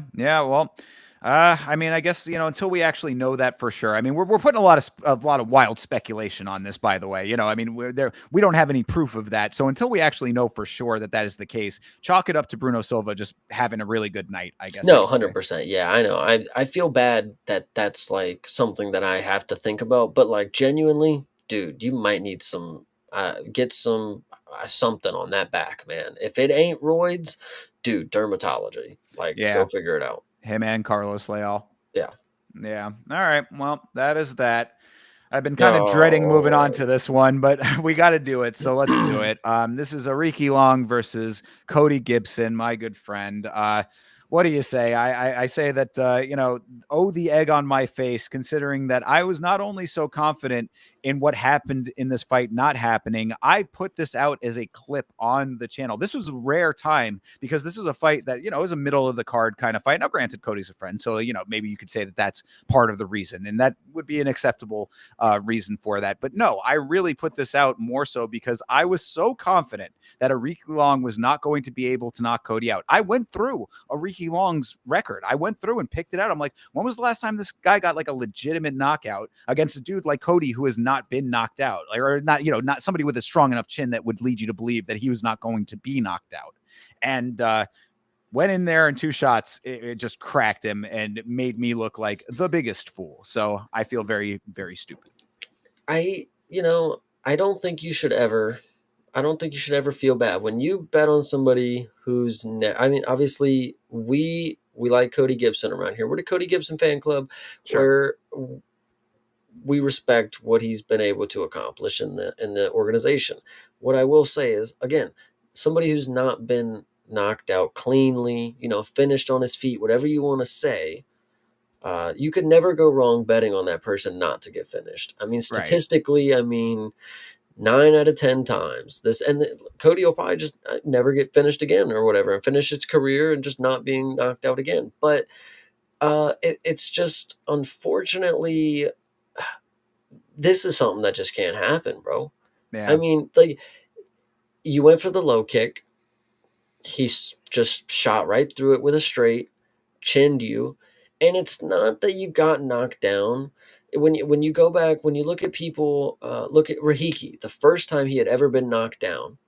What was his instinct to do? Is, fight back. Cody, I've probably been knocked down before, but Oh, I mean, knocked down. Cody's been. I would think that Cody has been knocked out at some point in the past. I'm not trying to say he's Well, never been knocked out. I'm saying recent memory no, at the no, no, very no, least. no, no. I'm pretty sure it's never like in the UFC. This was like his. Oh, hold on, let me double check. Yeah, this is his only time ever being Oh wow. finished in pro Okay. career. How But I'm about sure that? he's been knocked down before. Uh-huh. But unfortunately, in this case, when he got knocked down, it looked as if he had no clue where he was at, what planet he's on, and like rightfully so. You obviously got fucking chinned. But the fact that Ariki Long pounced on you and is throwing punches, and like you're not even registering that he's still hitting you. Like, Cody was like locked up, like, Yeah. you Yeah. know, and it was a knockout. Obviously, flash knockout, took him down, but Cody wasn't like out. He was just like, in just like, I don't know, just stun locked, man. It was just, unfortunately, the reality of what we saw. It was one of the quickest performances I've seen out of this dude. Like I said, this dude's never been finished. Unfortunately, I don't know why the UFC, they said tough 32. We're gonna feed our the people who literally got the finale recognition on the pay-per-view that it was on or whatever. Like, that was one of the greatest tough finale fights that you've ever seen between Cody Gibson and Brad Katona. And then as of this year, they go ahead and feed them to people who just chin them in the first 13 But seconds of their fight. that's part of why this is so surprising is because Ariki Long is not that guy almost ever except here. And that's what's very concerning. And I mean, going back to your point about that cannot happen. I mean, look, man, this is now what 3 losses in a row for Cody, I believe. If I'm not mistaken, I think he's coming off of this and the Von Blackshear fight before it, and I believe one before that. This cannot happen is an understatement at this point. This is his second stint in the organization. I fear for Cody's contract at this point, No, and he came off 2 wins before this: Chad Ellenhanger and Brad oh yeah, okay, that Keller. was okay. I thought that there was a third one in there. All right, fair enough. Then look, then I take that Three back. and two in his last 5. So So Mackenzie Dern is 3-2, getting her title shot. You know what I'm saying? In her last 5, and so people have had worse. So okay, that reframes it just a little bit. But either way, I mean, you're treading on thin ice as a guy who is in your second stint in the organization, I guess is what I'm saying. And after a knockout like that, and getting finished by Blackshear as well, I believe that's 2 finishes in a row at the very least. So right, he got finished by yeah, Blackshear. Yeah. So I mean, this is yeah, I mean, the course correction is absolutely necessary to keep the job over here. And I liked this note from CTE saying that, like, he was using too much brain power. They were talking about him coming in and like this like spreadsheet that he has. He's very analytical about his approach to fighting. Cody is a student of the game. You know what I mean? Like, oops, sorry about that. He's a student of the game. Like, this is a guy who really takes his fight game very seriously, but that has to equal up to the performances as well. And for this to be the way that you go down in a fight like this against a guy who is not known as a finisher, not like that anyway. I mean, not known to come in and one punch knockout people at the very least. It's not a good look. yeah. To be fair, if I had to look on the bright side of things, to get finished by a guy nicknamed the Mongolian Murderer, I mean, it is his nickname. Yeah. It's a nickname that goes hard, by the way. Yes, It indeed. also does go hard. What is also funny to note, I mean, this is after the fact. There's not much. This is unfortunately a couple. There's two fights on this card that are like this, where the actual walkouts are longer than the fight itself, and that's Yep. normally how it goes. But you don't really think about it like that, and when the fight's actually going. When you think about a fight like this, you think about, I just watched them walk out for so fucking long, and then nothing ended up happening. And then the funny part, I didn't catch this one live. This is obviously after the fact with the post fight speech. This is classic UFC moment because we don't know what we're doing. We literally don't know what we're doing. Ariki Long is up there doing his little speech and he's speaking, I believe it's Mandarin. And they clearly said, you, that Asian guy over there, he's gonna be the translator. And they pulled him out the crowd, they gave him a suit, they did the Bass Rutten switch, and they said, all right, translate for him. And he's like, all right, I'm Korean, but I'm gonna do my best. And everybody's just like, go for it. You It got was it. You're this close was enough. Like, how does he not know? He obviously knows Mandarin. this was one of the most pure comedy moments that you will see in UFC. This is one of the things that I love about the sport so much, that at this level of the sport, this is a $7.7 billion company, and something like this can still happen is hilarious. Yes, the Korean translator coming in to translate for a Chinese fighter is absolute comedy. But to be fair, it was one of his coaches. So I guess that they could think that they're, maybe that he was communicating with him a little bit more effectively. But bro was legitimately, and I mean quite legitimately, freestyling the shit that he was saying, because you could hear him say, he was like, yeah, so I mean, we talked a little bit about, his game plan before, and then he just went into the general things that you say. Oh, it was a good fight, a shout out to my opponent, like all I of the normal stuff. always I always love when they're in their, you get the fighter and they say maybe 3 seconds of dialogue, and then the translator speaks for 5 minutes about what they supposedly said. And it's like, maybe we don't really know what this guy is talking about. Oh, So the thing that gave it away the most was he goes, I understood that last part. He said, Shay Shay, that means thank you. all right. He has grade school level knowledge of the language that he's supposed to be translating. DC laughing about it too was very funny. This was just a very funny instance, of course. So yeah, really pretty hilarious. What also is key, and what makes it obviously more of a spectacle that you're watching this clown show go on, is that you have a Riki Long in his little hat and he's just sitting there next to him. He's just smiling, and train wreck is happening right next to him. You have the Korean coach apparently who just doesn't know how to speak to his own fighter, crazy, but Yeah. whatever. Well, and also I gotta wonder if he even knew what the questions he were being asked was. Like, was he just kind of freestyling too? Like DC would say something in English and he would just like kind of say whatever. He's like, yeah, yeah, they was wondering, what'd you have for dinner last night, man? And he'd be like, oh, orange chicken. It was good. It would be great if you actually did get somebody to translate what he said and it was some shit like that.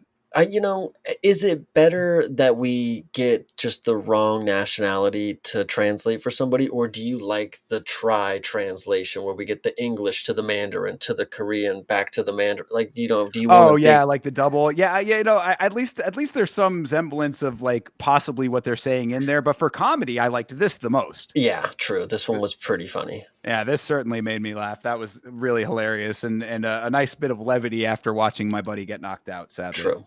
True. so. Yeah, shout out to Cody though, man.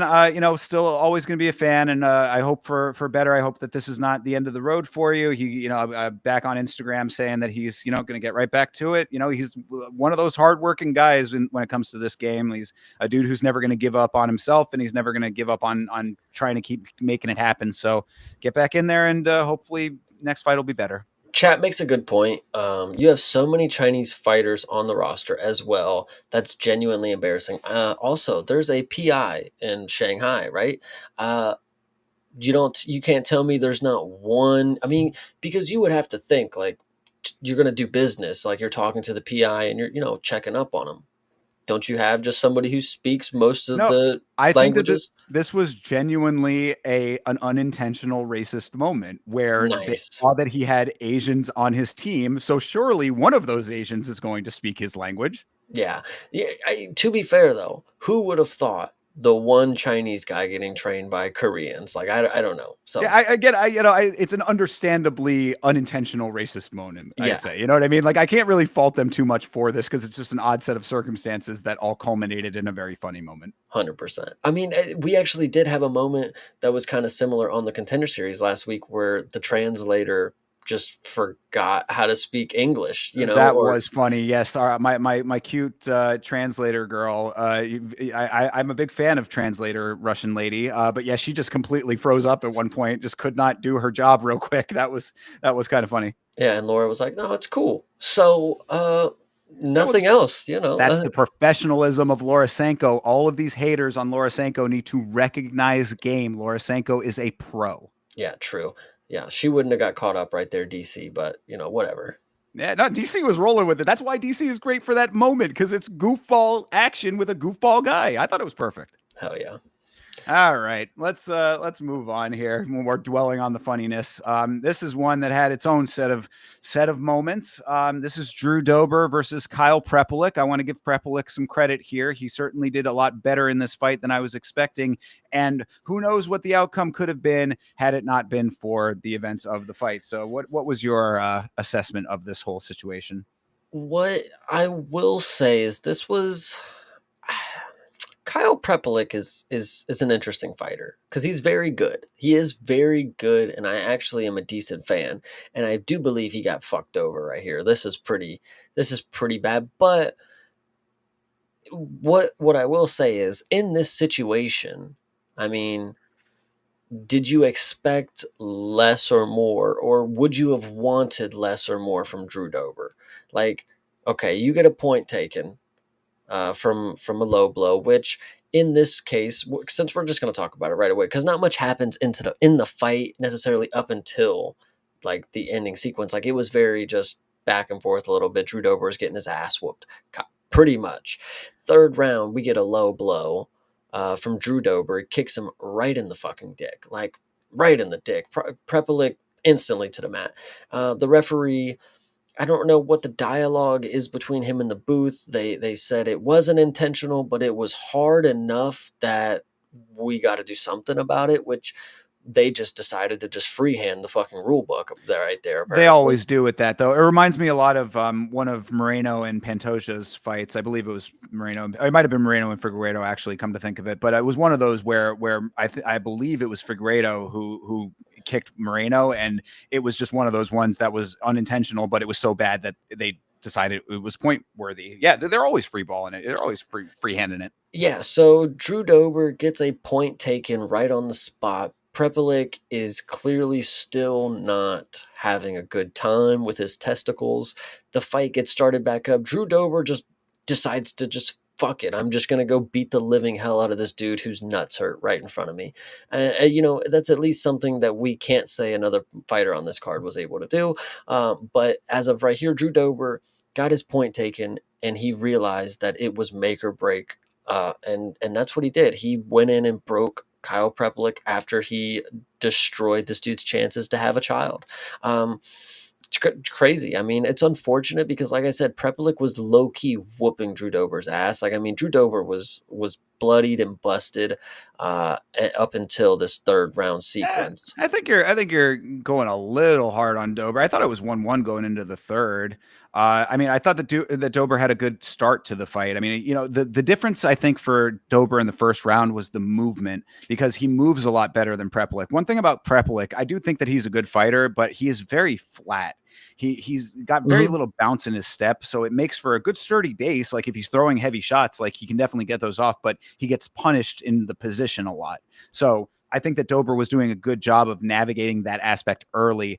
Then there was that shin to shin that opened Dober's shin up a little bit there, and he was bleeding pretty bad off of that. So that was something to note as well. So Dober's leaking all over the place, trailing blood everywhere that he stepped. Prepelic put the striking together better in the second round. So I think that it was 1-1 going into the third. And then, of course, all the events that you were talking about happened.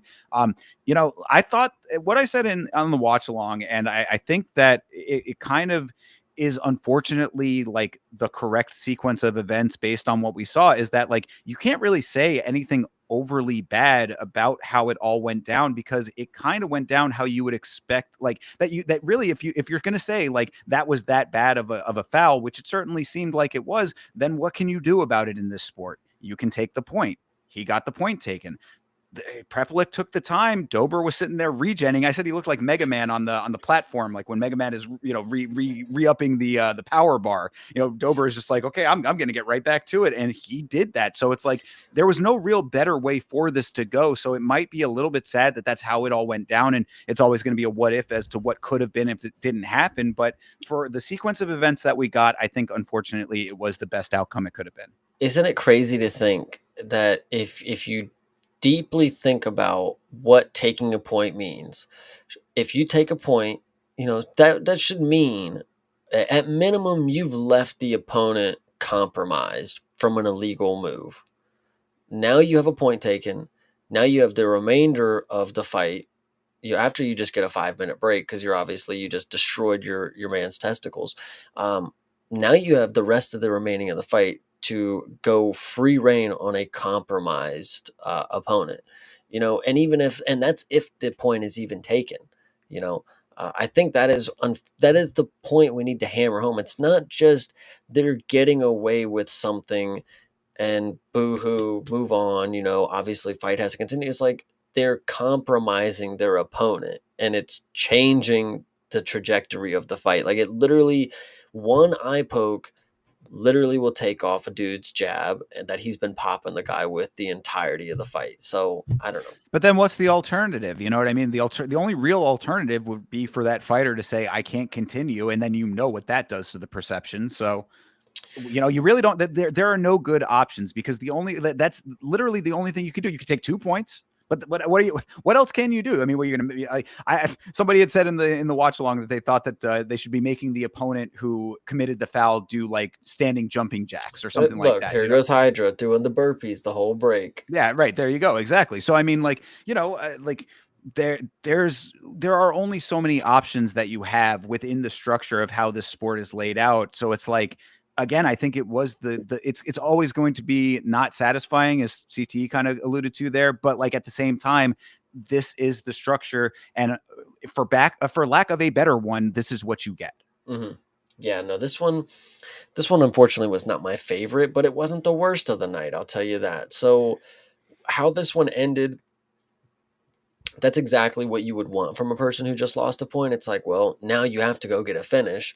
But unfortunately, the reality is, well, now he has to go finish his compromised opponent that we know doesn't deserve to be finished because they were fighting a clean fight up until what just happened. And it wasn't necessarily a dirty move, it was accidental, but it still caused the ending sequence to be it just made the ending sequence more enhanced. I guess it enhanced the ending sequence. Yeah, of course. He's, like I said, he's over there getting all of his energy back, waiting for his opponent to come back. And I think one of the unfortunate things about this is now Drew Dober is going to fight on. I was really hoping at some point that Drew Dober would be thinking about hanging up those gloves. I mean, the dude he's done enough in this sport, and he has been brutally knocked out.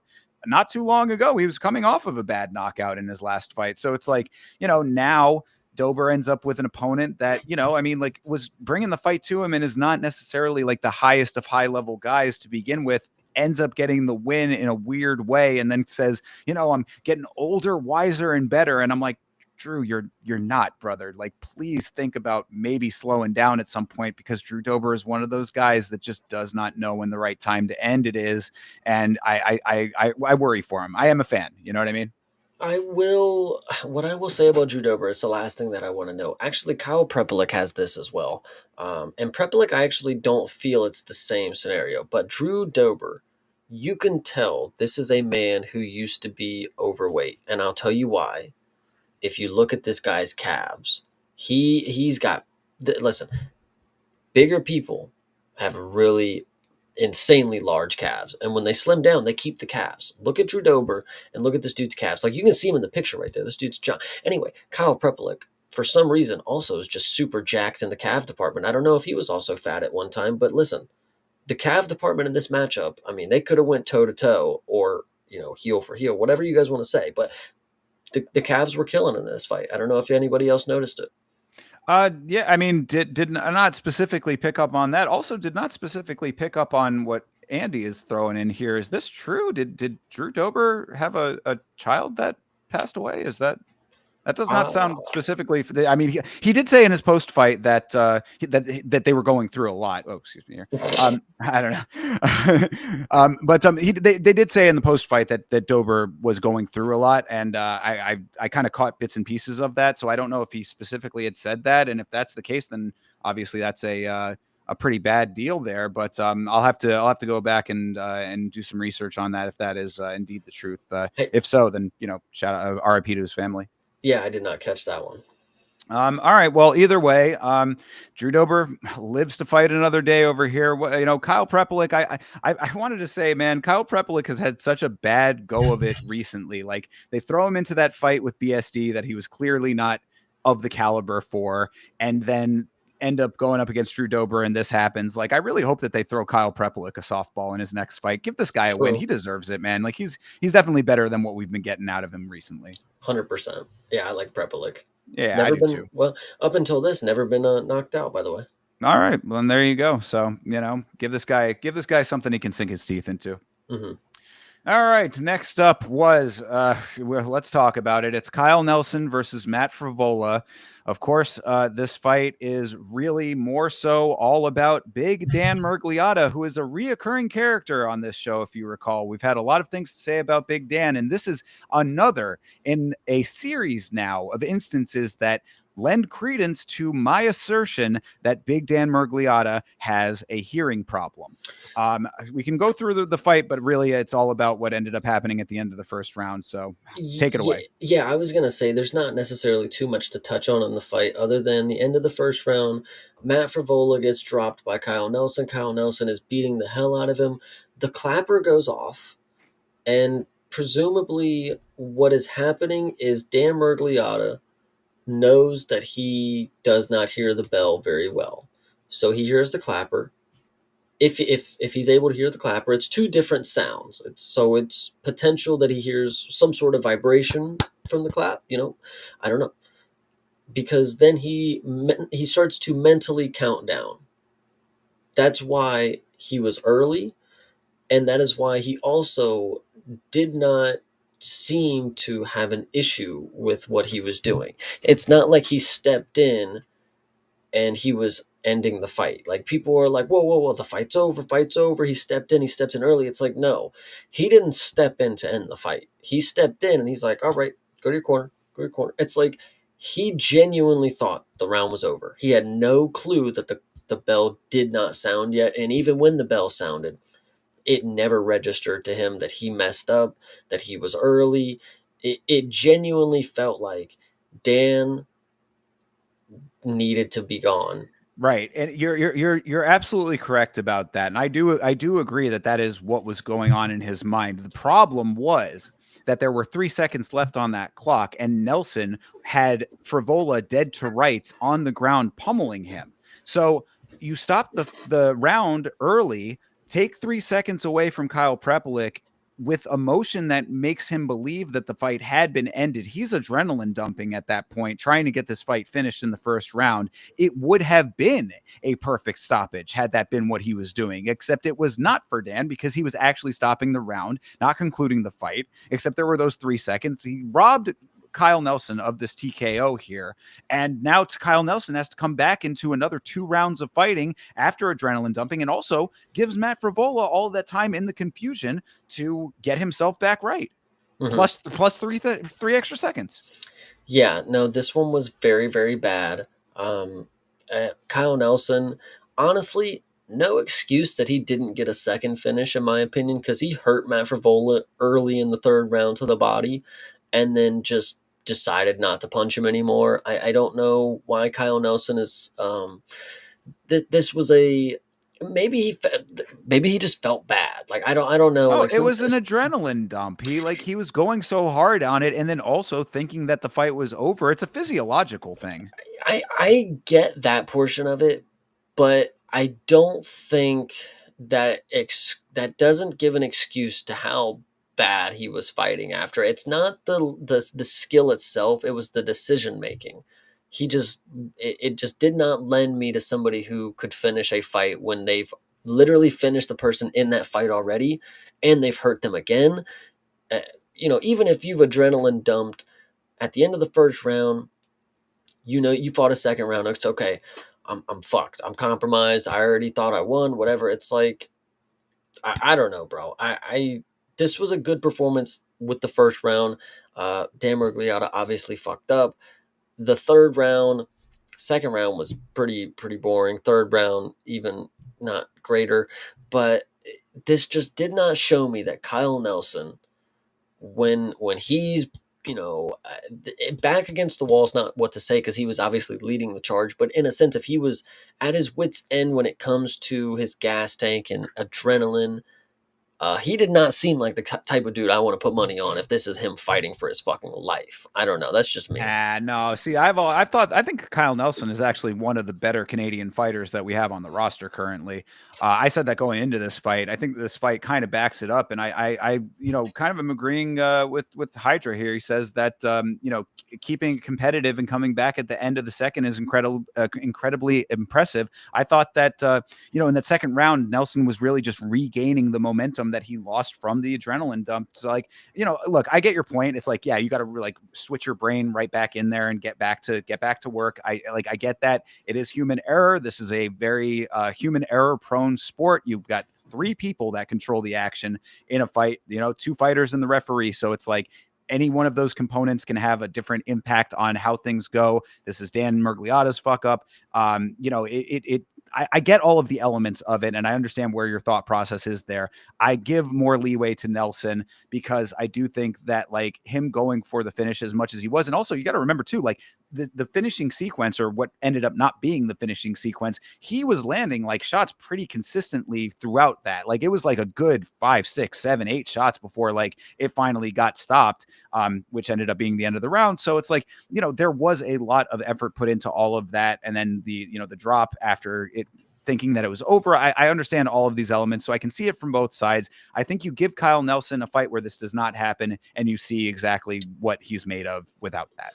Yeah, he probably loses. I know, because Matt Frevola is not somebody. I mean, this is not the greatest fighter in the world, and this was. It wasn't. He was about to finish him. He was about to finish in the first, yeah, and then after an adrenaline dump, it was competitive and close, and then the third round, it wasn't the most. I think you're being unfair right now.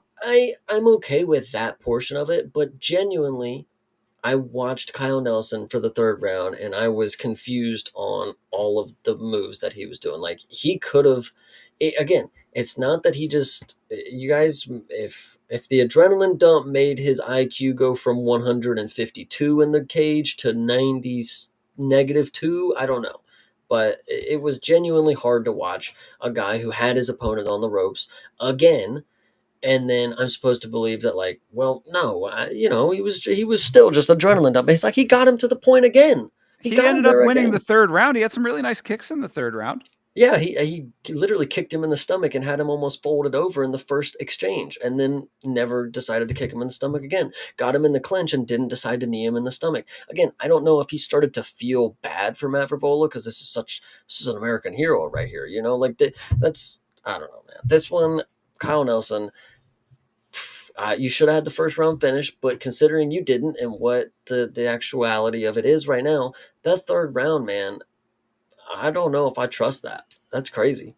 Well, I don't know. I thought that it was a pretty fun fight aside from the weirdness. I thought the first round was actually very entertaining. I thought Frevola was actually doing really well in that first round up until he ended up getting hurt. I mean, Frevola was putting that work in. Frevola is just kind of a wild, sort of sloppy dude at a lot of times. So at least in the way he was, I think that Nelson was moving better and it kind of made him look a little sloppier than he was. But I liked this fight up until the weirdness. And then thereafter, I thought it was just like, it's going to be marred one way or another. So it's hard to know what it would have been. You're saying that there was an IQ issue with Nelson. Fine if you want to. I thought it was a good recovery after something that was outside of his control. He ends up getting the win by decision instead of by finish, which sucks, but still a win nonetheless. So shout out to Kyle Nelson. Hell yeah. Also did want to say that Kyle Nelson's nickname is the Monster, but it should probably be kids need their fathers and 50-50 custody should be the standard. I don't know if Mhm. you've heard him say that every single time that he fights, but he does. I noticed it this time because the way he did it was pretty funny. So he gets on the mic and he says it real quick, and then he's like, "So yeah, and then I just want to like he just cut his promo, and he knew like I just got to get the words out. I don't actually have to like go into a big spiel about the message anymore. They get it. They know it. It's my thing." So It's yeah, I mean, he's an advocate for sure. So mm. shout out to him. I hope that he has 50-50 custody of those kids at this point. Well, I hope it's the standard after what he's Right. been. Yes, exactly. It needs to be standardized. Take it to the Canadian Parliament. But Yeah, yeah, actually, now that I think about it, in Canada, it's not I mean, in America, I know we have horrible, yeah, shit when it comes to that, so okay, I guess Canada's not having it great either. yeah, it must be somewhat similar. It would sound like anyway. Mm. But anyway, so yeah, that is the weird and wackiness of that fight. We've got another one coming up with some weird and wackiness as well. I did want to say, Yes, uh, chat, that is his catchphrase. Say it one yes, more time, actually, go ahead. the catchphrase is "Kids need their fathers, and 50-50 custody should be the standard." Yeah. Don't talk about the mothers, though, just only they need their Well, fathers. I think what he's doing is exactly talking about the mothers by saying what he's saying. True, fair. So anyway, all right. Well, That's hilarious, Hydra. Yeah, it's the NPC that's stuck on his line, and he just says it over and over again. I'm sure he has good reason to. He's got a lot of kids. I don't know if he's got. I think he said he had 3, and then he's got one on the way with the new girl. So Oh, okay. yeah. Kyle Nelson be spreading the wild oats. Yeah. Um, on a more serious note here, I mean, that is a serious subject as well, but did want to say before we get into the next fight that the broadcast took a few moments to honor the passing of Duke Rufus, and that is a tremendous loss for the MMA world. Coach to many and father figure to many of the fighters that he coached. So they did a little a segment there, and Paul Felder, being one of his students and someone that he mentored, was getting pretty emotional on the broadcast. So did want to also acknowledge and honor the passing of Duke Rufus, who was a very highly regarded coach in this sport. It is a tremendous loss. Yeah, for sure. I wasn't familiar, but you can always tell if somebody is important around the UFC community itself because they get a video package. Like, I mean, plenty of people pass in this world, but not everybody that has worked around the UFC or been involved with the UFC fighters is getting a package for, for a UFC event or whatever, or at least getting acknowledged in some capacity. So he must have been pretty important, and a lot of people must have looked up to him or, been supportive of him in some way. Yeah. Oh, yeah. Absolutely. I mean, Rufus Sport has put out a great deal of good fighters, and he was very highly regarded by all of those fighters. Yeah. I had seen Anthony Pettis's his statement afterwards, and it was very touching. And you can tell that how when people, the way that they talk about a person really represents the true feelings, especially after they pass, and you can tell between Pettis and Felder and a couple other people that were making their tributes known that this was a person who was, very highly regarded and very important to modern MMA. So R.I.P. to Duke Rufus. Yeah, 100%. All right. Well, that said, Charles Jourdain versus Davy Grant. This was one that you were absolutely correct about, but Air Jourdain living up to his nickname. We were talking on the Contender series about people being able to replicate these flashier moves and somewhat unconventional moves that they're able to pull off once. Can they replicate it? Can they do it multiple times? Air Jourdain gets his nickname from his ability to pull off those flying knees, and this fight was no different. What an amazing performance that was. I mean, I said this. And listen, you go back a couple weeks in the Contender series and you look at this guy named Louis Jourdain. I told you, this is the exact performance that you're going to get from both of these brothers. They walk in there, they will give you creative striking. They will show their hand on the striking multiple times on what they're wanting to do and what their game plan is. And stubbornly enough, they hard nose their way through that. They don't set it up differently. They don't try to engage in the action differently. No, they just go for the same move the exact same way and pray to God that you have an opponent like Davy Grant who decides to put his face into your knee the third time you've jumped in the air to fake it. It's absolutely crazy that he got caught by it, because Davy Grant is a very good rangy fighter. He's often good at staying on the outside and not getting baited into traps. What Charles Jourdain was able to do was bait this dude into a strike that he already whiffed 4 different times. So Oh, Jesus. how it works for Charles, and it will work for Louis as well. These brothers are going to be what they are. This is what they train. They're good at baiting you into something fucking stupid. Excuse me, something fucking stupid. But the thing about them is it's not just. I completely disregarded and left out the thought that Charles Jourdain was going to be able to hurt Davy Grant on the feet, because Davy Grant is so good at staying at range and rolling punches and not taking a lot of impact from shots.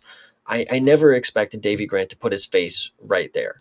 Charles Jourdain, though, I always expected to have the crafty veteran status on the ground, that as soon as it got to the ground or whenever he needed to throw a submission up, it was in there and it was done. And it's exactly what happened. Davy Grant got his nose fucking broke, shot for a takedown, and Charles Jourdain wrapped up a guillotine, and it was done.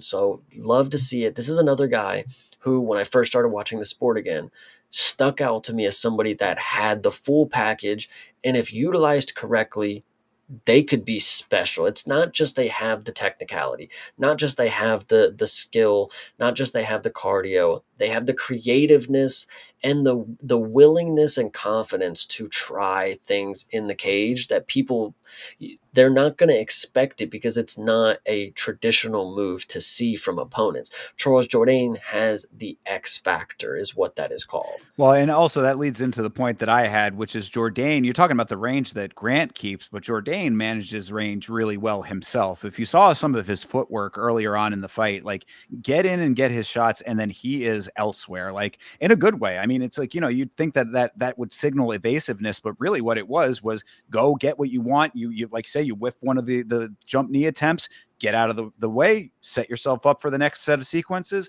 allow Davy Grant to start trying to throw some of his power shots, which he certainly was. I mean, he was throwing with power, but the range that Jourdain was keeping was really based on the footwork, and I was very impressed by his movement. So it was just, if at first you don't succeed, try again, and that's exactly what he did. I mean, jump knee number 3 is what ends up having Jourdain get what he wants out of it, and then the heavy shots into the guillotine finish was really amazing. The guillotine nearly took his head clean off of his shoulders, so that was also very impressive. You could see him when he was getting that guillotine. He was like, "Oh yeah, there's no way you're getting out of this, brother." Like, he was very confident in it.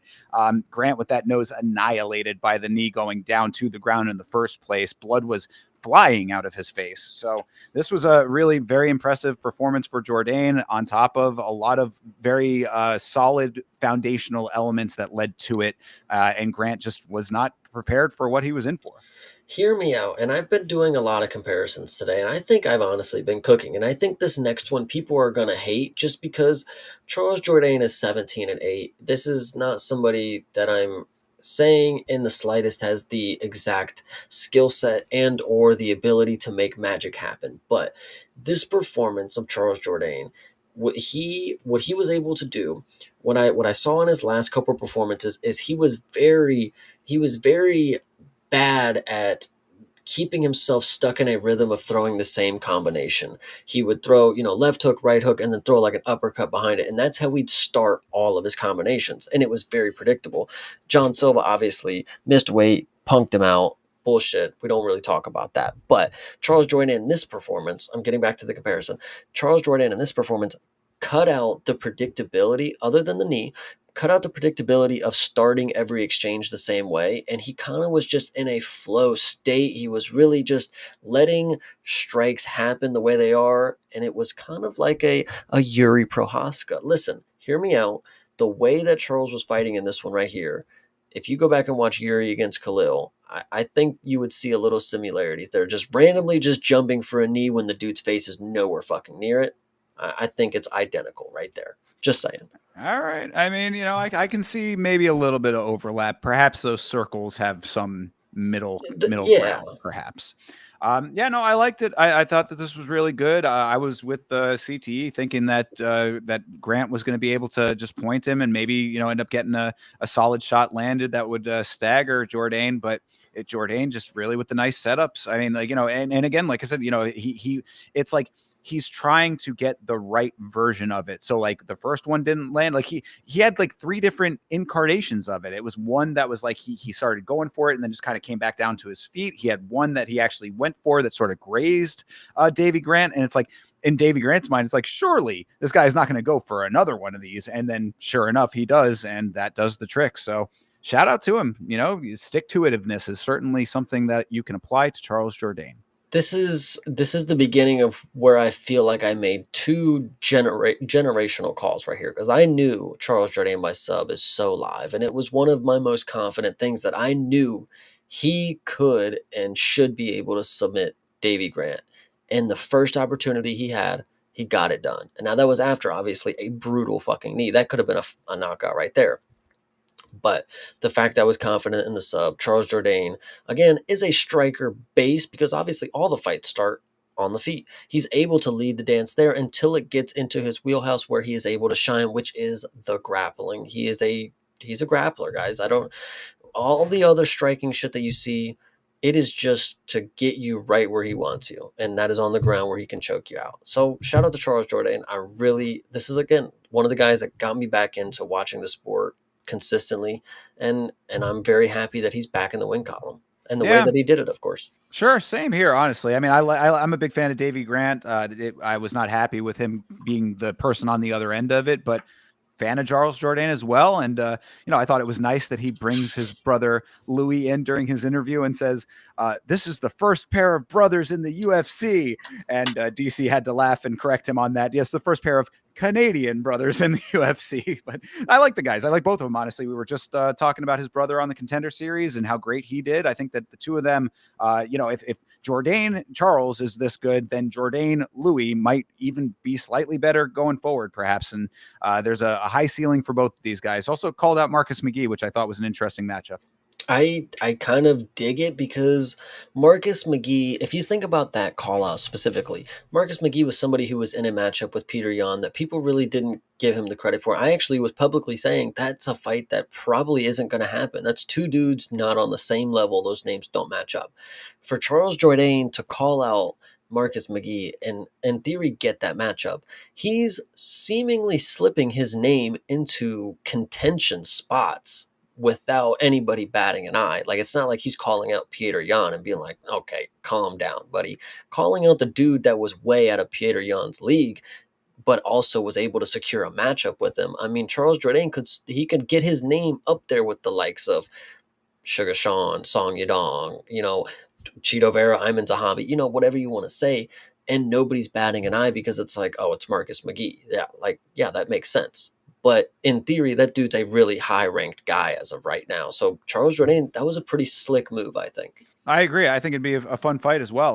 Marcus McGee is always game, and Charles Jourdain showing that he is as well. So I think that's a stylistically a fun matchup as well. So yeah, good deal there. Also wanted to kind of shout out the chat. I see the conversation about the modified guillotines being like the next move. That's how the sport works in a real way. Is that if you have your standard move set, it's those little modifications to the baseline moves that end up being the next things that end up working. Because like for a long time when we were seeing elbows being thrown, it was like your basic side elbow would be like almost the most that you would see out of elbows at all. And then now you start seeing people throwing it up. You see them throwing it at different angles. You start seeing and especially obviously since the 12-6 is legal now, you see a variety. So it's like you take the baseline and start moving the needle a little bit more. And that's how the sport evolves. So I think that it's a good thing to pick up on there.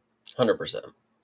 All right. Well, short fight number 2 coming up here. This is Manon Fiorot versus Jasmine Jasdavicius. This made me very sad. My girl Jazzy getting taken care of very easily, but it was somewhat comical, I will admit. This was damn near. I mean, genuinely, like, I'm not a big fan of Jasmine, but I can understand. She's a prospect. She's hot. She's been beating competition that means something. And when you get stepped up to the plate against, someone like Manon, I mean, you obviously expect something. Like, you expect something out of the matchups, especially with women. You don't genuinely expect to just get flatlined in the first fucking exchange. Like, Manon is she is a very powerful puncher. I've often compared her to Justin Gaethje before, and now that was stripping away the ability to be the human highlight reel, of course, with the knockout ability. She's very good with her boxing. She's very good with a jab. She's very good at takedown defense. What I completely disregarded was that she would come into a matchup with the mindset, and I don't even know if she was actually thinking this, but it's just the way that it came out, is like she could come in here and take somebody's head off with one fucking punch. I don't know if she necessarily had the confidence for that, or if Jasmine just literally just got caught just like straight off guard. But Manon came in here crisp as hell, threw a straight, and just sat her down and just beat the hell out of her for about 13 seconds before the ref finally stepped in. And Jasmine, of course, shout out her, bless her heart for thinking that she was okay. No, what are you doing? No, I'm good. She's falling over and shit. Like, girl, come on. Like, Yeah, I oh mean her brother. face got bounced off of the mat at one Yeah, point. That was the shot that ended up being the one where he stopped it, and I was like, "Come on, if your face is going down like that, like of course it's going to get stopped. You can't. yeah. There's nothing to protest." But yeah, no, I mean Manon was a little bit cautious at the start of this, but I think that commentary probably had it somewhat correct. She knew that Jasmine is going to try to wrestle. I mean, Manon is a weight bully. I think that this is pretty well established at this point. She is very big. And so she shout out to her. She can make the weight. You can make the weight. That's how the sport works. So she comes in bigger than Jasmine. So Jasmine knew that she was going to be trying to wrestle. Manon knew it as well. She keeps backing up, allowing Jasmine to think that it's time to start priming for the takedown. And then she just catches her with a really solid counter. I think that's really what it was. You say, if she just got caught, that's kind of what it looked like to me. I mean, now we know that Manon has power in her hands, so it's not that crazy to think that she would just catch a chick off guard. So, this all kind of tracks to me. I mean, it was just unfortunate for Jasdavicius to be on the other end of it, but she ends up doing the stanky leg for a little minute there. That was certainly a spectacle. Knee to the body was also very sharp for Manon. Like, Manon knew that she had her hurt. Like, it was obviously obvious, but like it was good of her to like have the instinct to pick up on it immediately, get the knee off. Ground strikes were heavy. Jasmine's face plants into the mat. It is what it is. Yeah, it sucks. It just genuinely does suck because this is a prospect, a true women's prospect, that we didn't get an opportunity to see her compete against someone who is legit the top of the division right now. Especially with you know, I don't know. This one is just, it sucks because I genuinely wanted to see what Jasmine was going to be able to do against Manon, but we didn't get that opportunity. So that just Yeah. sucks. That you're exactly right about that. It is unfortunate to think that Jasmine, that she has such a well-rounded game, and she's very like she's like once she gets her hands on you, she can be very effective. But that, of course, did not happen here. So, kind of a what if, unfortunately. And we've seen Manon do this to other surging prospects. I mean, Erin Blanchfield, where the hell she been lately, right? I mean, it's like I mean, she has been back since then, but you know what I'm saying. I mean, Erin Blanchfield was on the verge of getting a title shot. Manon was the one that she needed to get through, couldn't do it. Jasmine in a very similar boat. So, yeah, I mean, that's about it really for this one. Sad to say. The only other thing I had on this was I was curious your thoughts on Manon's iced out Labubu chain. I genuinely think, without her knowing, she could be one of the cringiest people on this planet. It also has to do with just the way she looks. I mean, no disrespect. When the fight started, I said it is impressive that Manon looks the way she does in these fights, because I genuinely, I'm looking at her and I'm like, yeah, I mean, that's about as best as I thought it was gonna get too. But she comes out here and starches women in the first 30 seconds. I don't give a shit what's happening. Right. Bring out your iced out fucking Labubu chain. I don't know what it even that is. Is this a French? Is this a France thing? The only thing that I know, and this is the greatest thing, is that Manon really went on horseback into Jasmine's favela and took over. Once Truth. again, history repeated itself. Yeah, no, and I know that Hydra not too happy about a French lady beating a Canadian. That there, there's some history there. Mhm. It's a continuing history, of course. But yeah, I don't know what to think about the Labubu chain. I do think it is also very cringe. She's not a young lady. That's Um, the thing. It's like, what are you doing? Like, I Yeah, don't it's a know. little bit odd. I mean, I guess I got to give her a little bit of leeway. I'm an older dude at this point who will not stop wearing band shirts. So I'm it is what it is. I'm set in my ways. So maybe she's just young at heart. I guess. I never get that from her though. That was just like a weird character niche She, that she that she has. she's got the look of a French woman who smokes cigarettes on a balcony out there overlooking the Eiffel Tower. You know what I mean? It's Yeah. certainly not somebody I would expect the Labubu chain from. But now you know. Now Yeah, you know that's hanging from that neck. there you go. Exactly. And when you see the boo boo, you know that there's a fucking left hand behind it. Yep. All right. So, yeah, I mean, Jasmine back to the drawing board, unfortunately. But I mean, it's hard with Manon now. I mean, she's challenged for the belt. Like, what do you just keep circling the top of the division for a while, I guess. That's what you got to do until Yeah, somebody takes her off. I mean, it's how it is in every true. division. Yeah. And Val and Wei Lee are coming up. So maybe there'll be a little bit of a shakeup up there. True. All right. Moving on to the next one here. This was Marlon Chito Vera versus Ayman Zahabi. Marlon Chito Vera was pretty like he had a bit of a mean streak in him in this fight. I mean, I guess they touched, but like there was that time in between rounds when he was like forehead to forehead with him. I had heard a clip before this fight, him telling Eamon to go fuck himself. Like he had a lot of like really, I mean, I guess it's just maybe just fight selling, but after this fight was over, he marched straight the hell out of there. That could be because he lost, but at the same time, it just seemed like Cheeto had a little bit of a fire up his ass for some unknown reason, considering that Eamon Zahabi is about as nice a Canadian as a nice Canadian can be. Well, yeah, we actually have decided, and this is me and the MMA Hive. We've decided that we like Ayman Zahabi.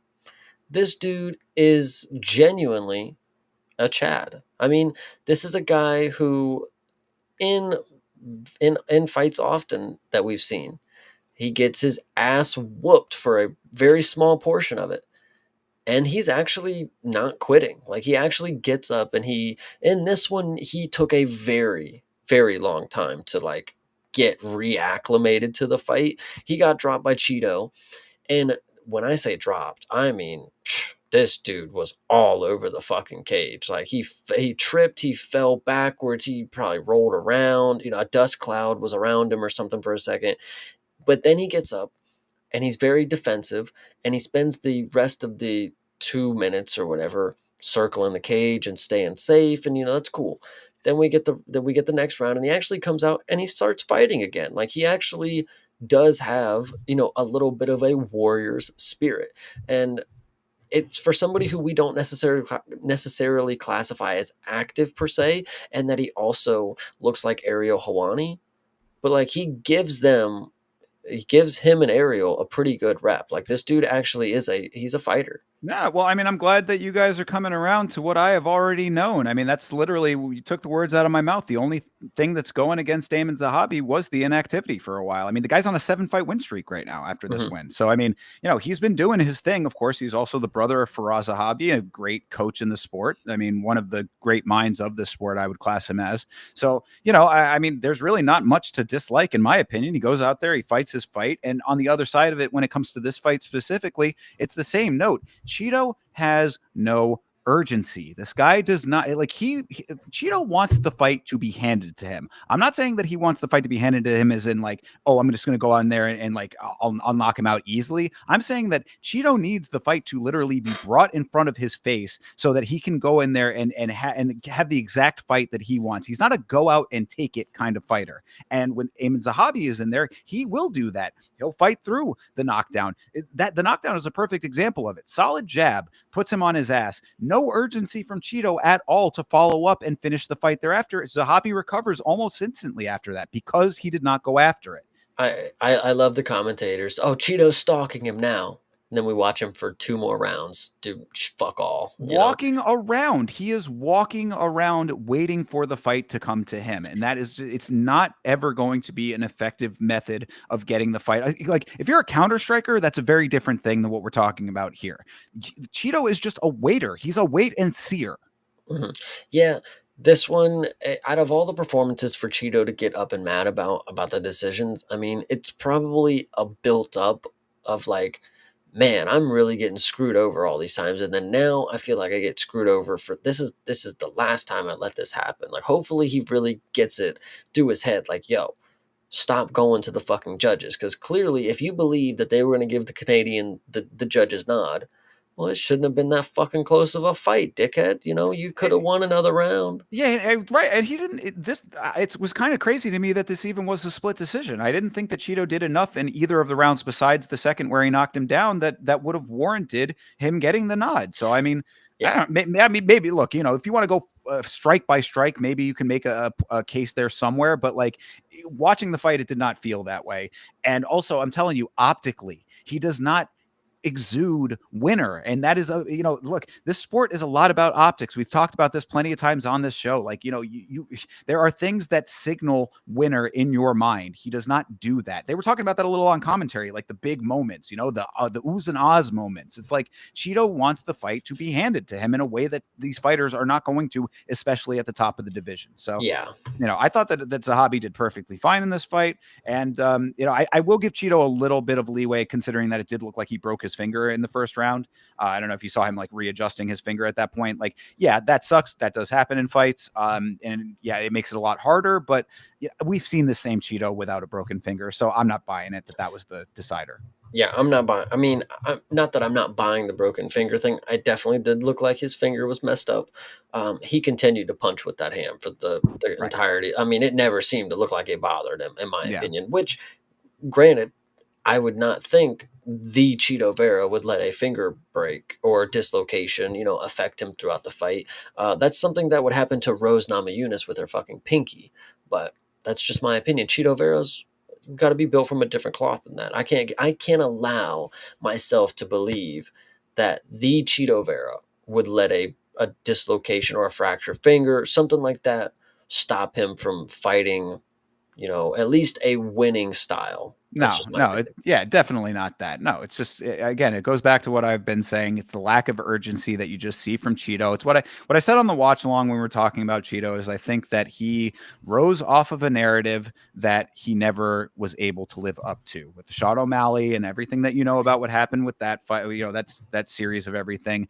It created a mystique around Cheeto that was not deserved, and now you're seeing the down the line what that leads up to. Yeah.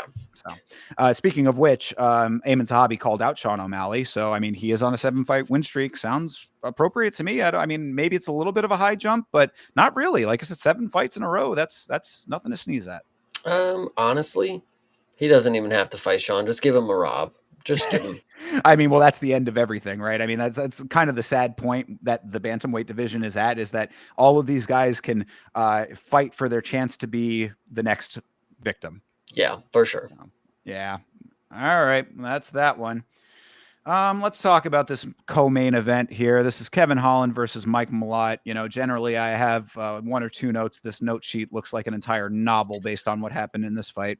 Yeah, I think I'll let you do a lot of the novelization of this one, because what really there's two things that happen. Mike Malott gets two nut shots, no point gets taken. He also tries to blame Kevin Holland for it. Like, no, that was right on the belt. Like, come on, yeah, come on. And it just wasn't a proper decision, is what I will say there. I've got plenty to say about Mike Malott's handling of the situation as well. But yeah, I'll go through it. Then Malott comes into this fight all business. I think he was anticipating the antics from Kevin Holland. I think that was a big part of like why Malott was so like like Mr. Stern. He didn't want to touch gloves. Mhm. Kevin matched his tone though. He was pretty focused coming into this thing. Not much talking. I thought that this started off as like a pretty competitive fight.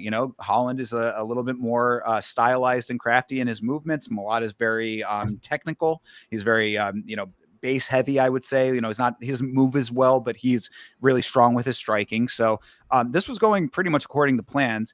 Holland dropped him a lot, sorta. He had that overhand that landed, and then he kind of ankle picked him at the same time. I was like, good. Like Holland was doing pretty decent work in that regard. Everything was going pretty okay. There was some good wrestling as well. They were tumbling, rolling through at times.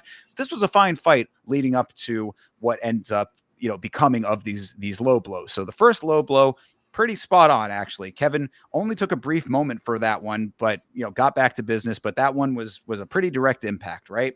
Second low blow was in the clinch. The knee lands to the body, so Malott was not incorrect about that, but the shin was firmly on the cup, and you saw the cup move. So it's like Malott can complain about it being legal all he wants because the knee is up here, but the shin is all here. So like there was connection, buddy. I don't know what you're talking about, but okay, whatever. That lands squarely on the cup. Holland reacts pretty badly. Holland takes the full 5 minutes and then some. If you noticed, like he didn't start right back up at the 5. Like he took an extra couple of seconds there. No point deduction for it. Big Dan continuously is asking him, "Can you continue? Can you continue?" It's like, bro, if he can't continue, just call the fight. You make the call, referee in charge of the action. Every time that they start a fight, that's what they call you. So do your job. But he did not call it. Whatever. Kevin Holland is sitting there, not just at time going into the second after the first round finally comes to an end. The doctor gets called in. Kevin, he's asking the same questions Mergliata's asking him, and he's not responding to either of them. One of those two had the ability to end this fight.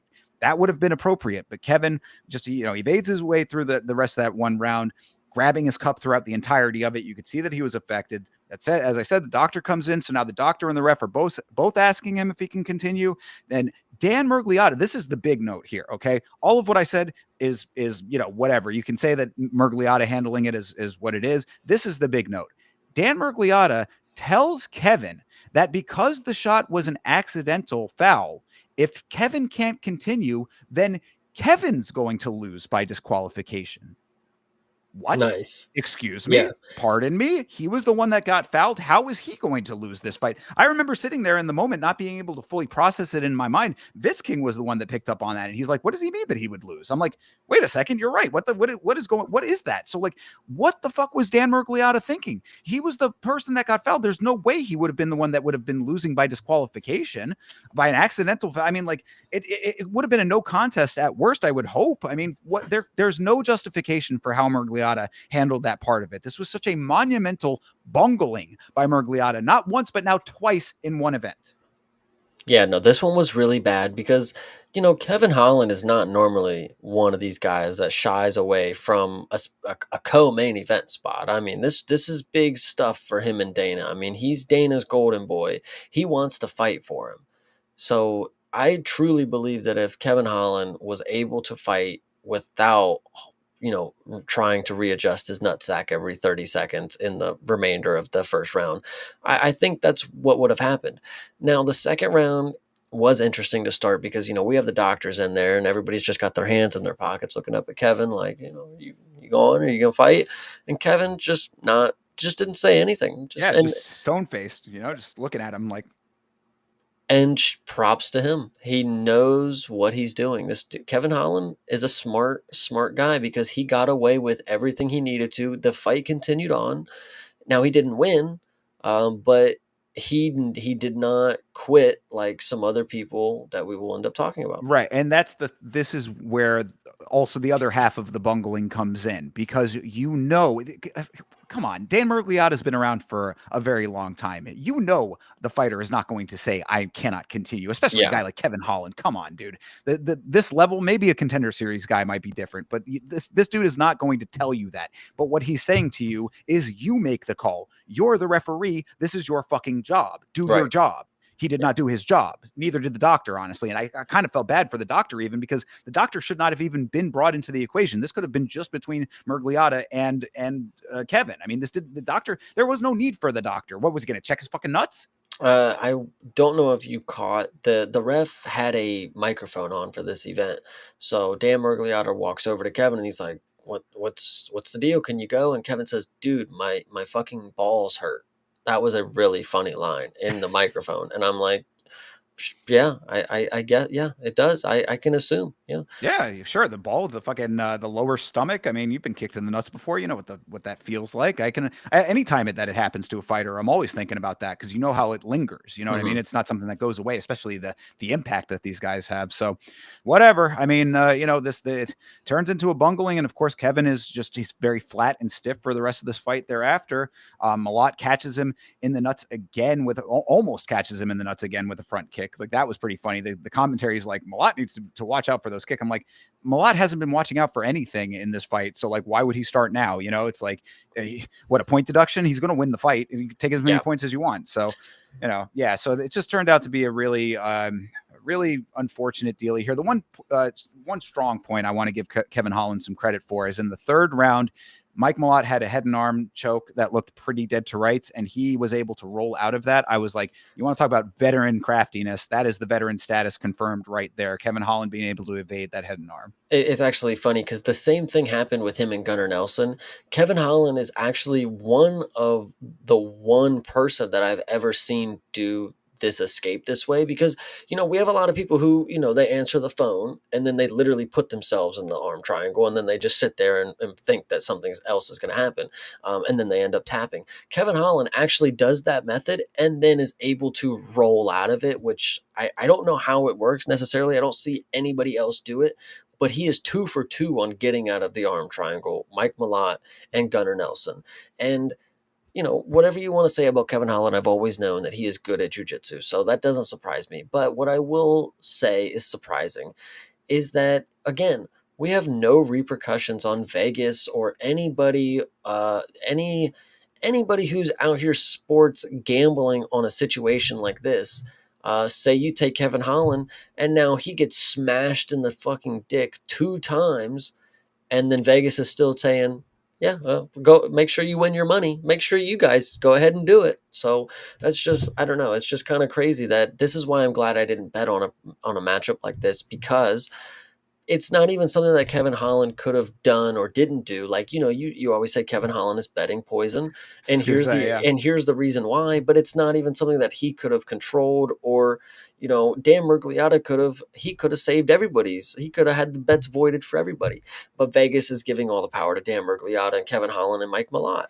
Well, that one's a little different than the steroids, I would say, because the fight's already underway, and there's, as we talked about with the Drew Dober fight, there's only so many ways to handle it. Now, it could have taken the point, but again, it wouldn't have mattered. So, I mean, I guess maybe it could have made it a possible draw, but either way, whatever. It just, you are right to feel how you feel about it. It's a little bit of a more unique situation. You're right, though, that it does lend credence to my motto that Kevin Holland is indeed betting poison in a roundabout way here. And the only other thing that I had was that Mike Malott had the absolute fucking nerve at the end of this thing to say, well, hey guys, it's hard to get my knees up that high.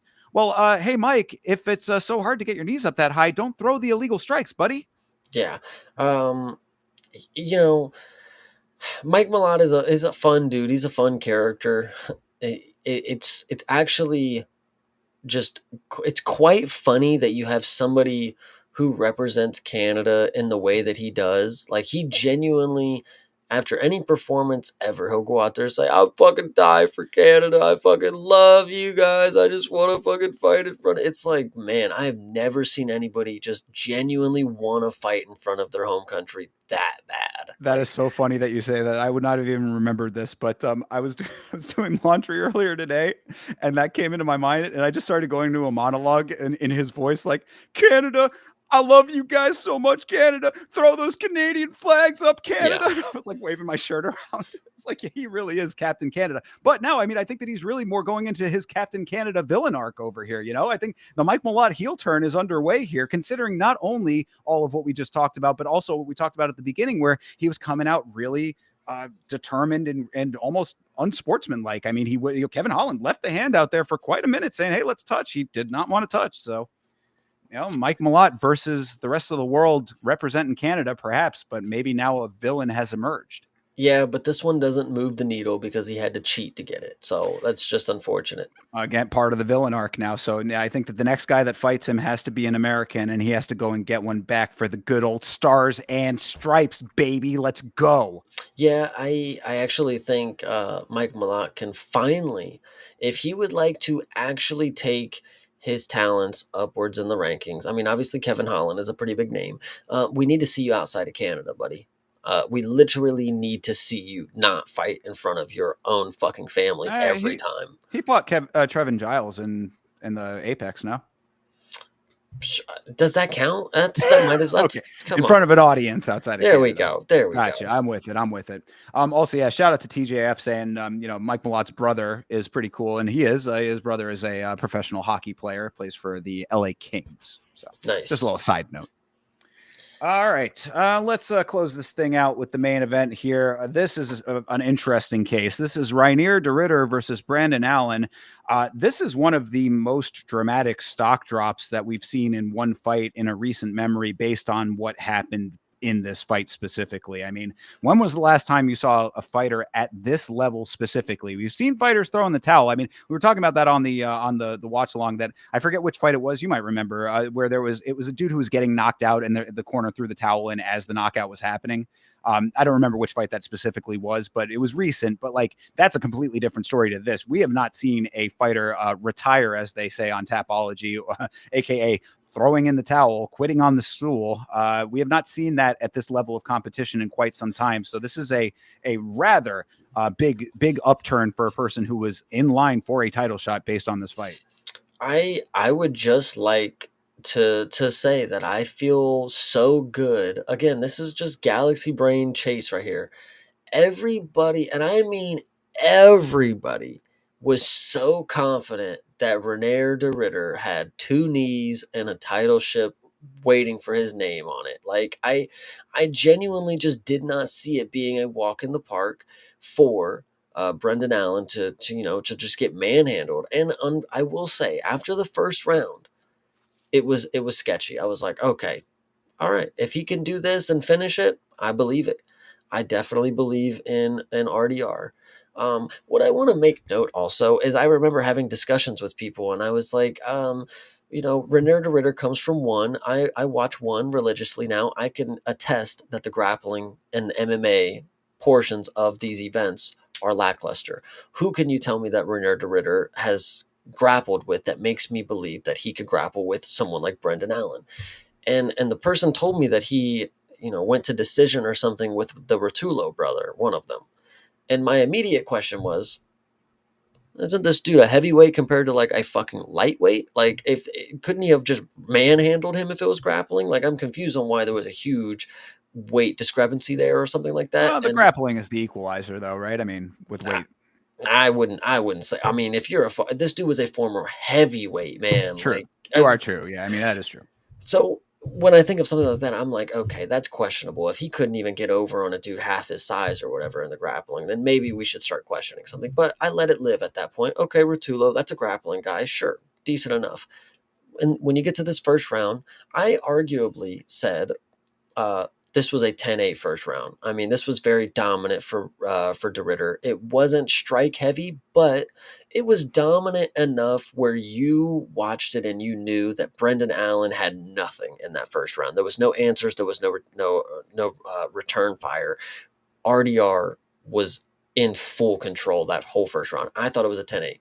Second round starts and it goes completely down south for Mr. RDR. Brendan Allen, it's almost immediately, because at the end of the first round, with like 4 seconds left, Brendan Allen actually gets the top position, and it didn't look too promising then, because I'm sitting here saying like, wow, you should have done that with 2 minutes left. You could have done it at the end of the round. Why didn't you do it 2 minutes ago? But fair play to him. Second round starts.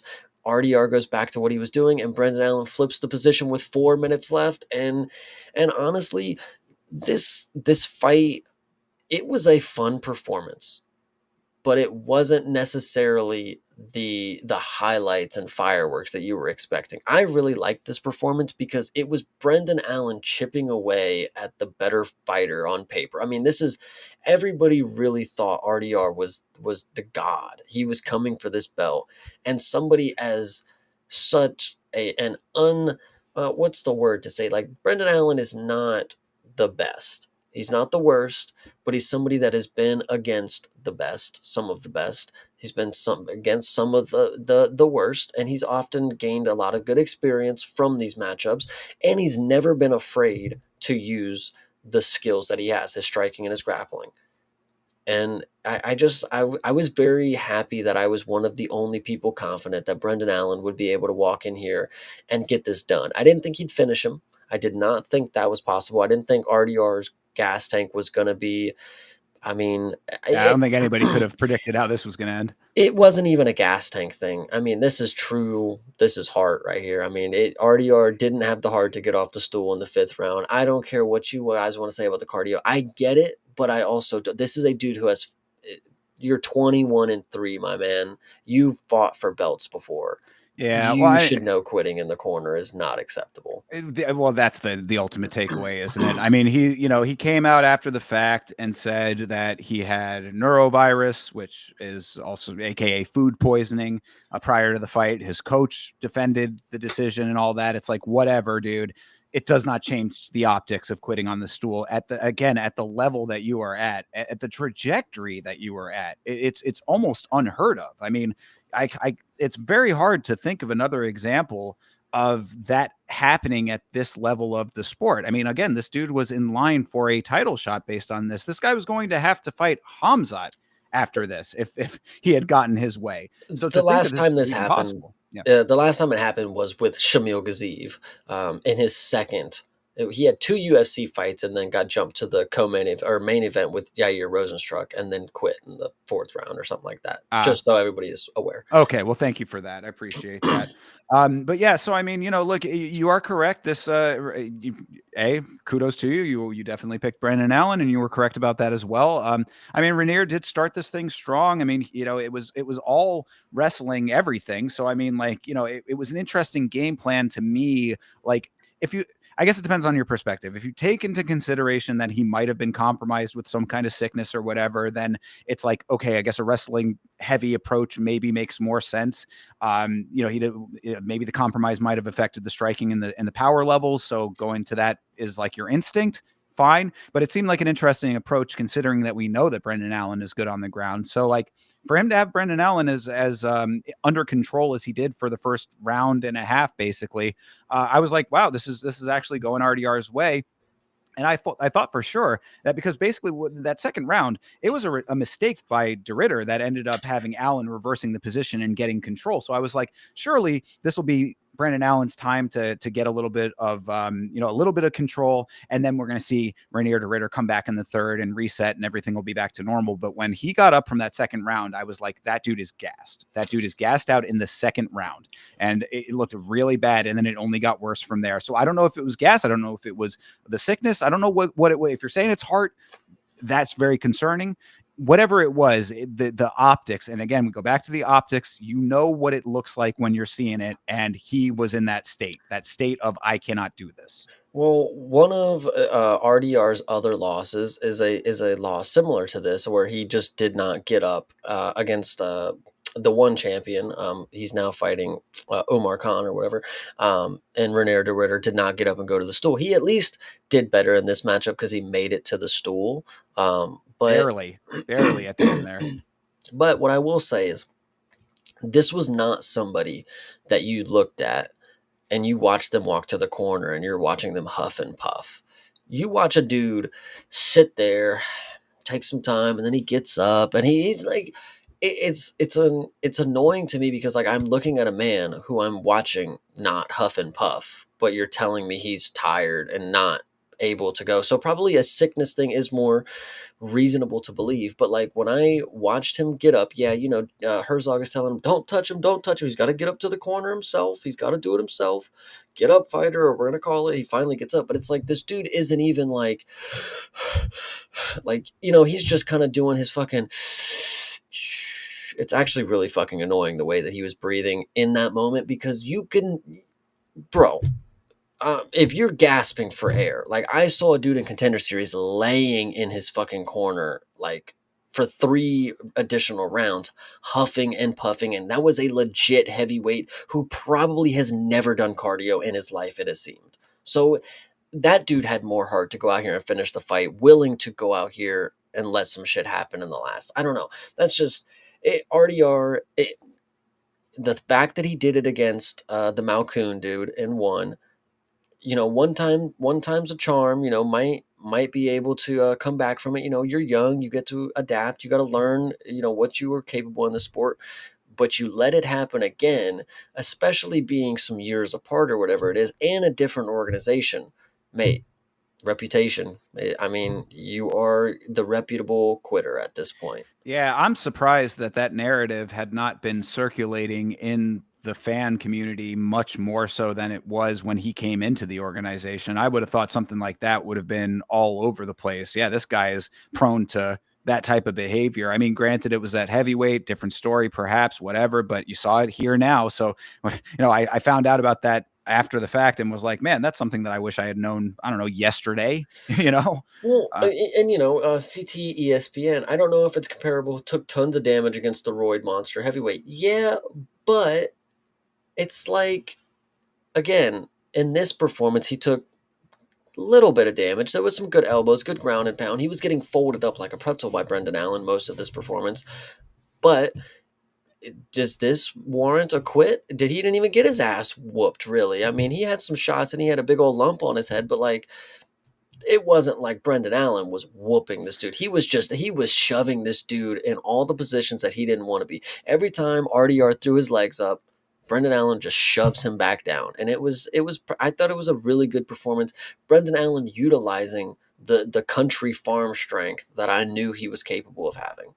Yeah, I mean, I think that really you're on point with the assessment from Allen. It's just it was a systematic wearing down Yeah. of RDR, and that's really what it ended up being in the big picture. And I mean, again, only Renier de Ritter can know exactly what was going on in his body and in his mind in the moment that he decided not to go back in for that 5th round. But whatever the answer is, I mean, if your stock was on the rise, and that you see that needle tick, tick, tick, tick, ticking. I mean, it just went straight through the basement now. I mean, this, you don't come back from a narrative like this. I'm sorry. I mean, it's going to take a lot of wins. And even then it will always be hanging over you. I guarantee you 10 fights from now, people are still going to be talking about the time that he quit on the stool. I mean, it's inescapable. It's not even just that he quit. It's like Brendan Allen is the one that took you to Yeah. deep water and made Yeah. you on short notice, 3 weeks, walked in, trained with Bilal, and said, I'm taking your soul, mate." And of course, shout out Nostility. Brendan CP Smalls Allen does own the Netherlands now, because we are Chads over here. This is the place. Yes. So Gotcha.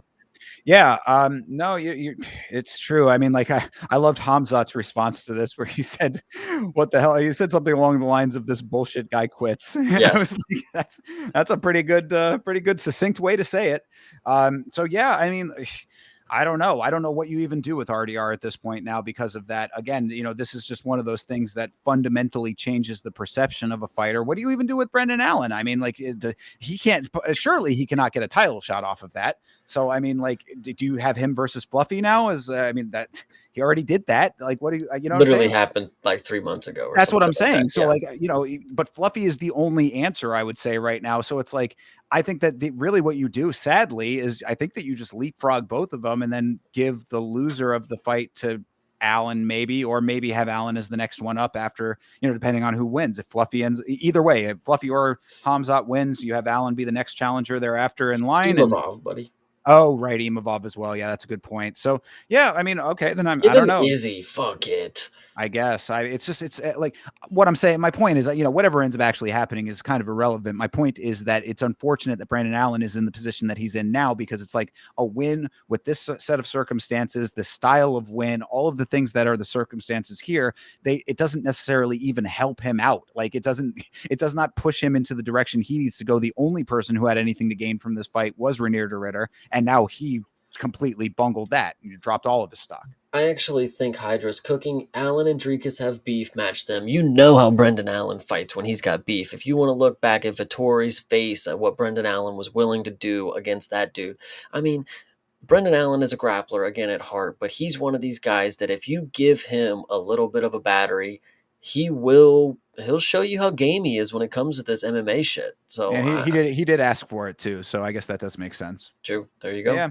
All right. Fair enough. Then I mean, shout out to Brandon Allen, I guess, for being the man that could chip away all of the pieces off of the block of Rainier de Ritter. But it's harder to think that that's the case. It's just so crazy. It makes me so frustrated that people watch Rainier de Ritter and they watch him.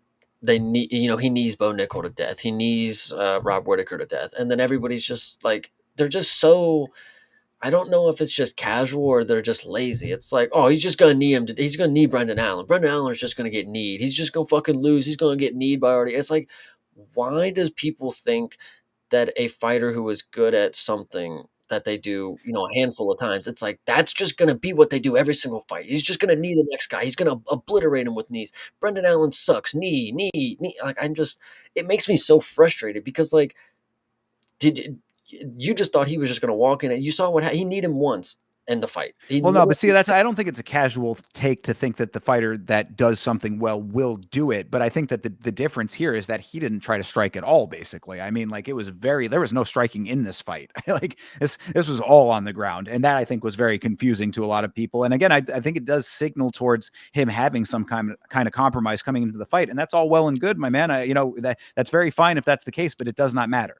I think this was if I don't want to believe the sickness story, if I want to play devil's advocate, this looked like somebody who was too confident in their grappling. They thought the first round they were going to walk in there and get an arm triangle. That's why he sat on him in full mount holding the position because I'm working this. He ain't getting it. I'm getting this here. And then when he gets out and he can't get it and he realizes, well, I just spent a whole first round working for a position that didn't fucking work and now I'm tired. Oh shit. Well, it doesn't look like I'm built for this fourth round. We're gonna go ahead and call it. So it's a little bit of the Gamrot. Like he walked in with the confidence that I'm a better grappler than this person. It's not gonna matter what they do. I'm just levels ahead of them. Well, that definitely does sound devil's advocate-y on that side of the equation. If I want to be a little bit more charitable, I will say that that maybe the neurovirus narrative does track based on, also after hindsight was a portion of this as well, because, I always rewatch these fights. So rewatching this, I kind of took note of his body language at the beginning of the fight, and he did seem a little bit off, like now knowing, after the fact that there was something wrong. So I'll be a little bit more kind to him in that regard. But again, it does not matter. It doesn't matter how kind I am or how other way you go with it. The facts are the facts. You do not do this in this sport. This is like one of the cardinal sins of this sport, I would say. I mean, you cannot come back from quitting on the stool. I mean, we just saw Kevin Holland get kneed in the nuts, and almost beg without begging the ref to stop this fight for him. He would not do it and went out there and fought through the pain of the nut shots that he took. I mean, like, that is what you do in this sport. You fight. Yeah, and again, I go back to it. It's like I watched RDR go to the corner in the fourth round, and it was I was not looking at a corpse. I was not looking at the most tired individual that I've ever seen in my life. I was not seeing somebody who looked like they had nothing left. Right. And then the fact that the coach says he's the one that made the call, I could tell there was just nothing left in him. It's like, mate, y'all must have not been training hard enough. I mean, if if you ain't seen him to the deepest darkest depths of the sport, I mean, mate, how long have y'all been coaching this guy? Because like clearly, that didn't look like it would have been one thing if he would have got to his corner. He's got his head down, or he's like got his hands on his head. He's breathing all heavy. He's actually sweating. Like I don't know. It just did not look like RDR had like the hardest fucking time of his life in the fourth. It just looked like I'm done losing to this guy. So yeah. Well, whatever the case may be, maybe the coach was taking the fall for him. I don't know. And that is a homie move of the coaches if that's the case. But again, it doesn't add up to a hill of beans when it comes to this sport. So We'll see what they end up doing with Ryanair. It's going to be interesting now. The narrative has already started. I mean, I right after the fight, I'm always constantly looking over the group chats and the the message boards and things like that to see what people are saying, and the leveling that RDR was taking from the fan community just immediately was exactly as expected. So it's going to be a long, hard road for Ryanair de Ridder from now on. Certainly not doing any favors to the Netherlands, which is a somewhat underrepresented nation in this sport currently. Yeah, 100%. I actually believe Usri, right? He's from Netherlands Yes, too. he also does represent the Netherlands. Yeah, and he's also a middleweight, right? So that maybe that's a maybe there you go. There's the next fight. There we go. We will make this next fight happen. Yes, yeah, I wanted to double check. Yes, Netherlands, Usri Bagari. Yep, cool. Sounds Um, good. I mean, that's about it. You got anything else? no, I think what I will say is I don't know if anybody knew, but when it comes to middleweight matchups, if you look at my past history on Verdict, I am very good at picking the outcomes of main events of middleweight matchups. I don't know what the deal is, but for some reason, I'm locked in on middleweights. Welterweights, it's a little higher clip, but welterweights, I'm locked in. All right. Hey, Galaxy Brain Parton. Clip it, chat. Oh, yeah. All right. Well, that is UFC Fight Night, De Ridder versus Allen. After talking it through, what'd you think, Chase? This one is a little forgettable. I won't forget what Brendan Allen did, and I won't forget, the Dan Mergliotti, but like the individual performances themselves, I don't think I'm taking away too much here. Yeah, I recall you saying another week recently where you were like, it was a card that had a lot of finishes on it. It might actually have been last week, where you were like, had a lot of finishes, but it still just didn't feel like very satisfying in the big picture.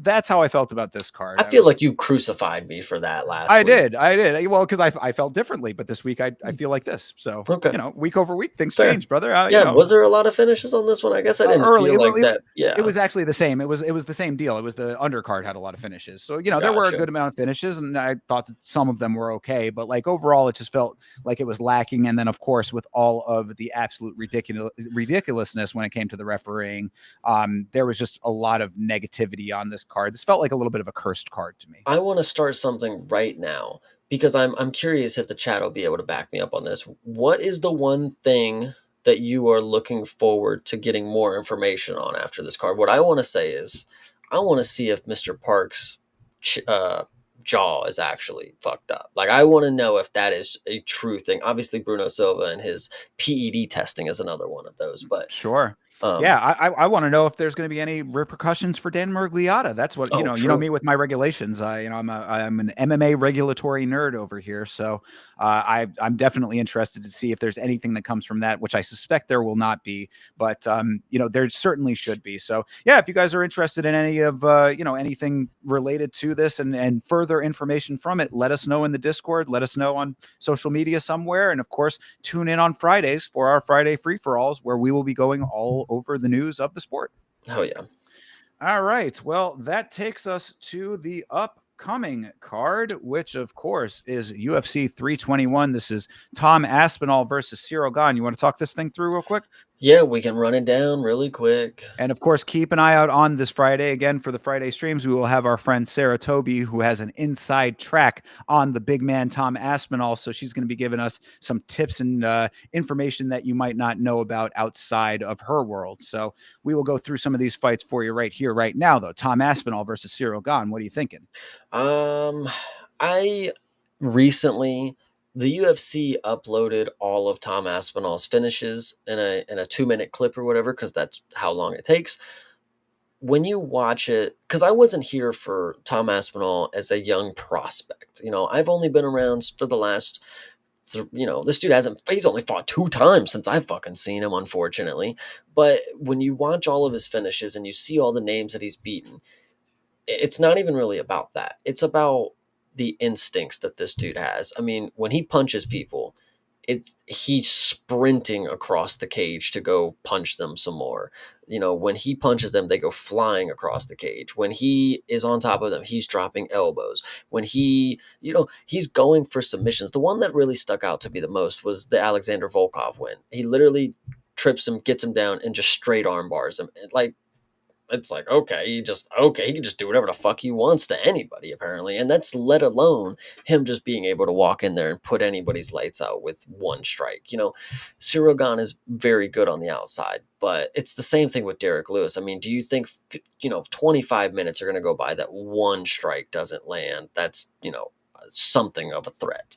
Yeah, we've been talking this through a whole lot on the watch-alongs and in various chats. My buddy, shout out to John Dong. I saw him in the chat earlier. He's riding with Cyril Gane on this one and thinks Cyril Gane's going to do a lot better. What I've said is I do think that Cyril Gane will do better than some of the previous competitors against Tom Aspinall, but in the end, Tom is that guy right now. I mean, there's going to be a little bit of ring rust factor, maybe. I mean, I don't know how people want to weigh that. Some people will tell you that it's a real thing. Some people will tell you that it's completely made up.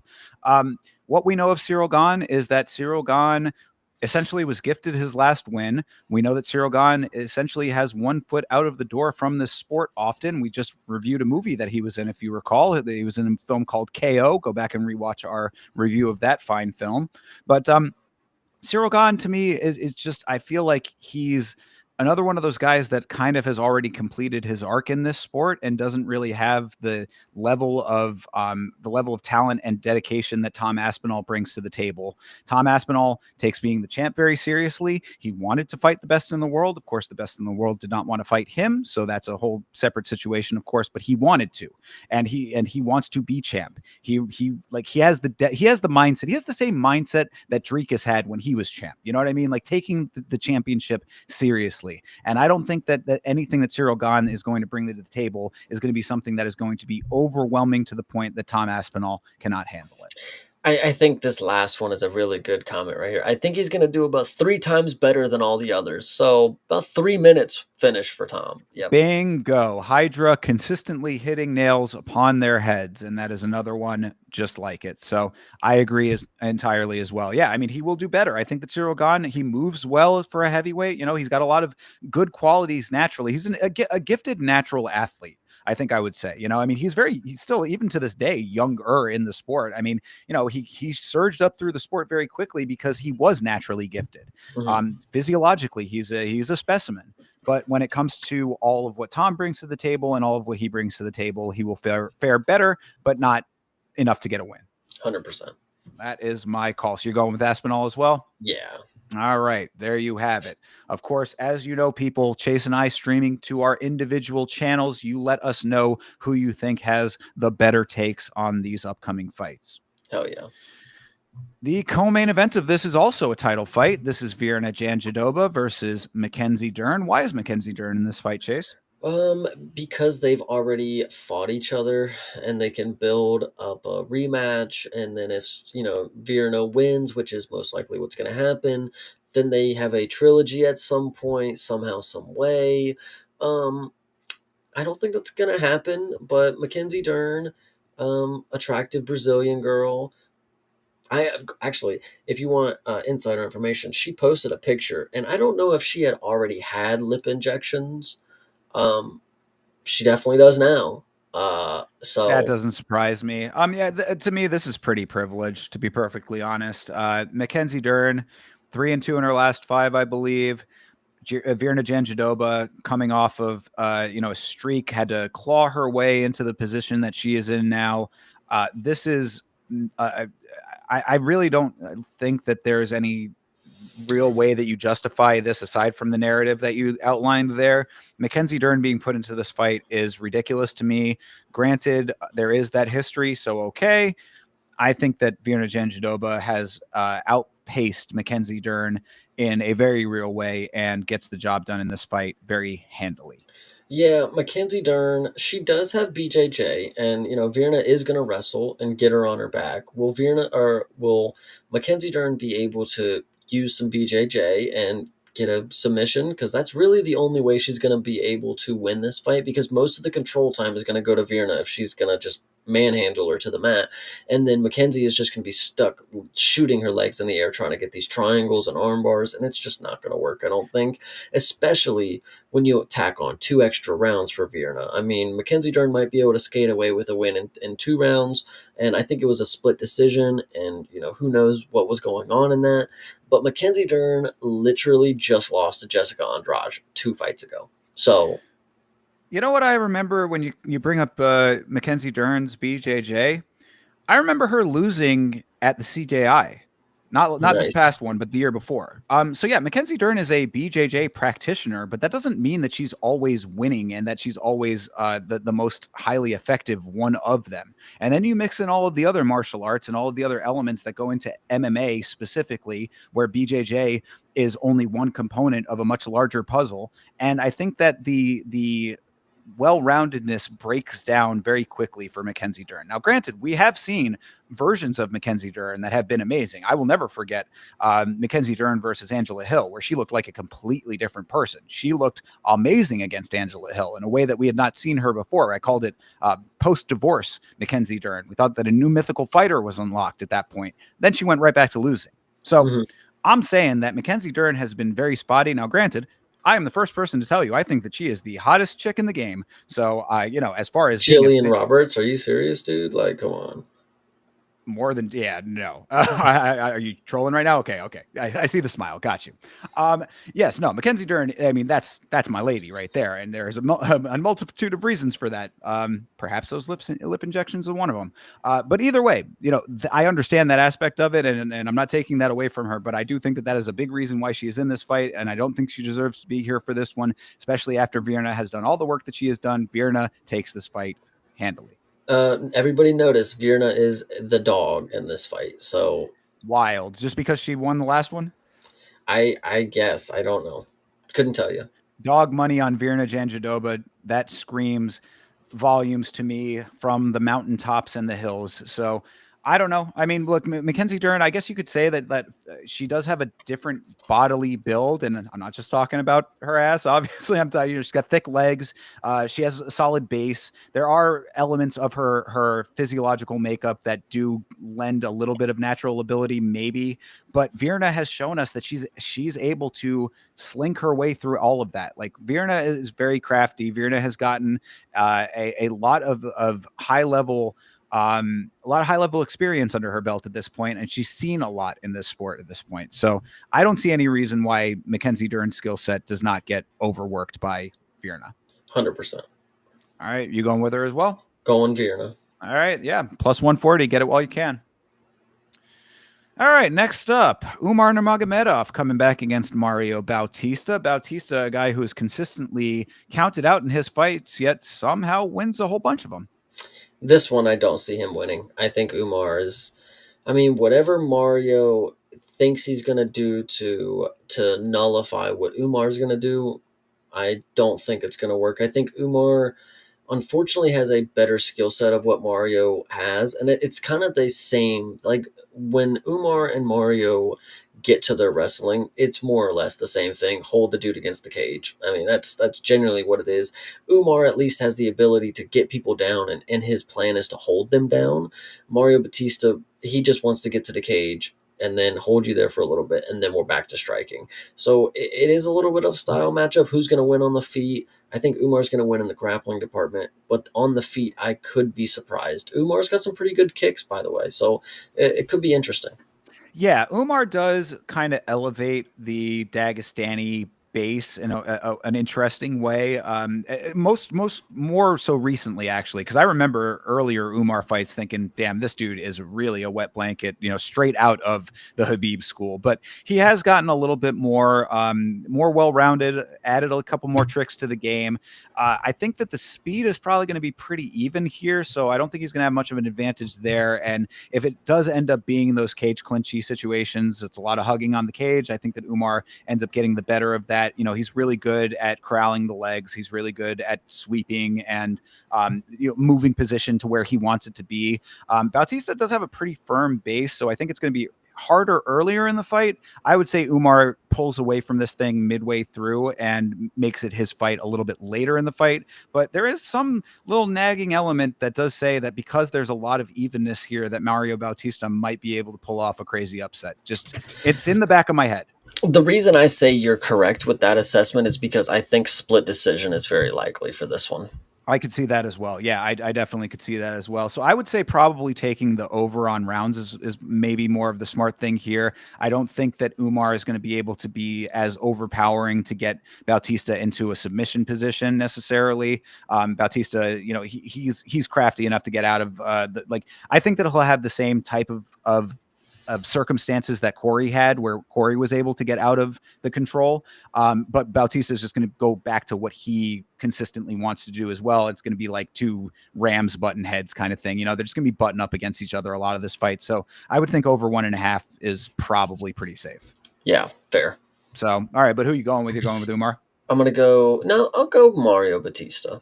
Okay. Yeah. I mean, that's what I was going to do. So, I mean, I don't know if you want to, No, I'll be different than you. I'll go Umar because I think all it'll right. be a split. I'm gonna take split for Umar because we're in Abu Dhabi. Yeah, I'm gonna go Mario Bautista for the heavy upset here, just because I think it is possible, and Bautista has upset off like a lot in his past. I mean, recently we've seen a good amount of those.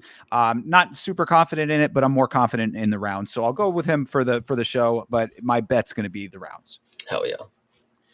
All right. Alexander Volkov versus Jalton Almeida. Now, of course, Volkov is the person who got robbed against the man who's in the main event, Cyril Gane. Coming in against Jalton Almeida, this is a definite style matchup here. Almeida, of course, one of the better wrestlers at heavyweight. Yeah, he's a good wrestler. Volkov's not bad at wrestling, and he's a pretty decent grappler.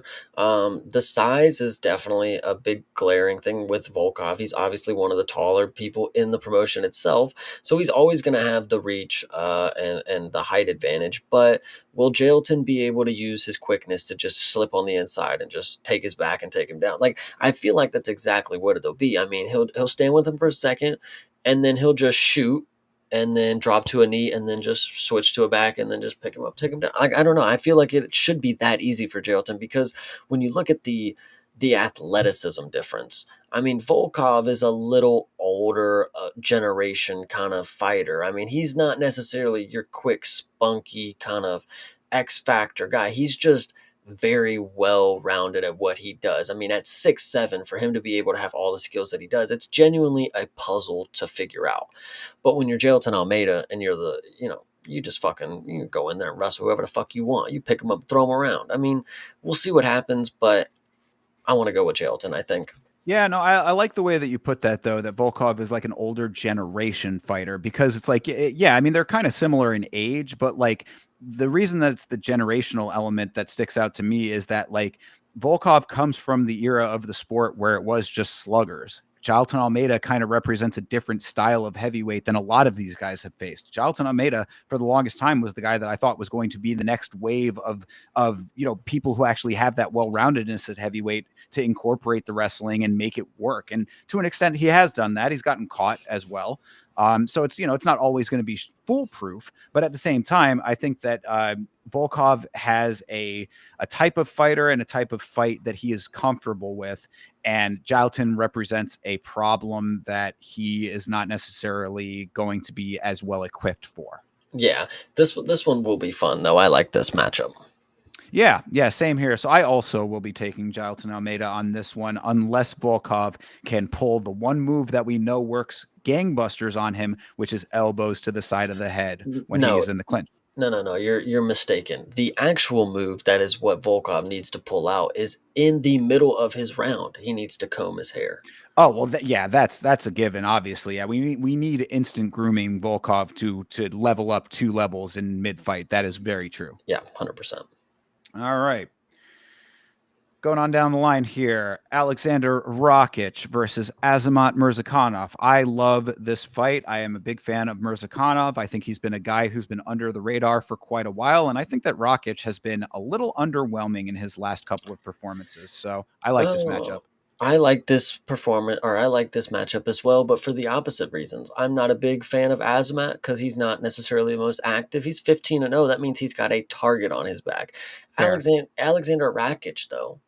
You say he hasn't been impressive in his last performances. I've only seen him and his performance against Yuri, and he fought somebody else after that. Maybe I could be wrong, but he actually is impressive in my opinion. He's 6'4". He's a very kick heavy striker when it comes to light heavyweight. He has size. He has reach.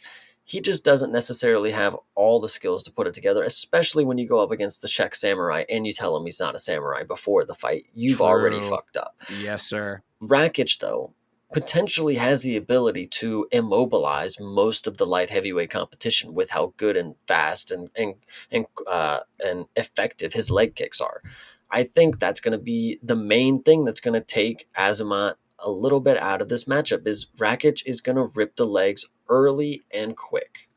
Well, I mean, if that is the method, then there is potential there. I think that Mirzakhanov, being a little bit of a stubbier guy, has all of the opportunities in the world to get right past those long legs. That is, I think, the method on the other side of the table is that Mirzakhanov, low base, heavy base, goes in there, gets past the ranged attacks, because that's really where Rakic shines. You're exactly right. He's a kick-heavy fighter because he likes to keep at range. He'll try to keep distance and throw those kicks out as instantly as possible. All Azamat has to do is either catch one of them or time it perfectly so that he throws it, gets right back to resetting, and just blitzes him. I think a single leg is certainly possible. Might be able to pull off a blast double on that. There's a lot of opportunities, I think, for the smaller guy in this specific matchup. So for that reason, I think that he will be negated. I'm taking Rakic on this one. All right, go for it, man. I will be the counter to you. I will be taking Azamat Mirzakhanov. I do agree with you, though. I think that you're exactly right that there is a target on that O, but in this one specifically, I've just been let down by Rakic one too many times. I think that Azamat takes this fight. Well, you're just in a situation where you're betting on Mirzakhanov at every point to not lose to the most embarrassing person in this point in his career. I mean, if you're 15-0 and you lose to Rakic, what does that say for the rest of your light heavyweight career as of right now? You've made it this far, and Rakic is the ceiling. Oh, well, then you go the opposite way and say, well, but Rakic is only 14-5. I mean, this guy is he's fought the best in the world. He's been close to the elites. I mean, this guy is, if we're talking tier list, man, he's right underneath the elites. So that's not a bad loss. That's how you frame it. That's fine. Well, Dude, I'm a spin master over here, okay. brother. I don't get caught in those kinds of situations. So Azamat Mirzakhanov, I'll be on your PR team after you lose. Hell yeah. All right. Down to the prelims here. Love this fight as well. This is Nasrat Haqparast versus Quillan Salkild. This is a big jump for Quillan Salkild. Holy shit.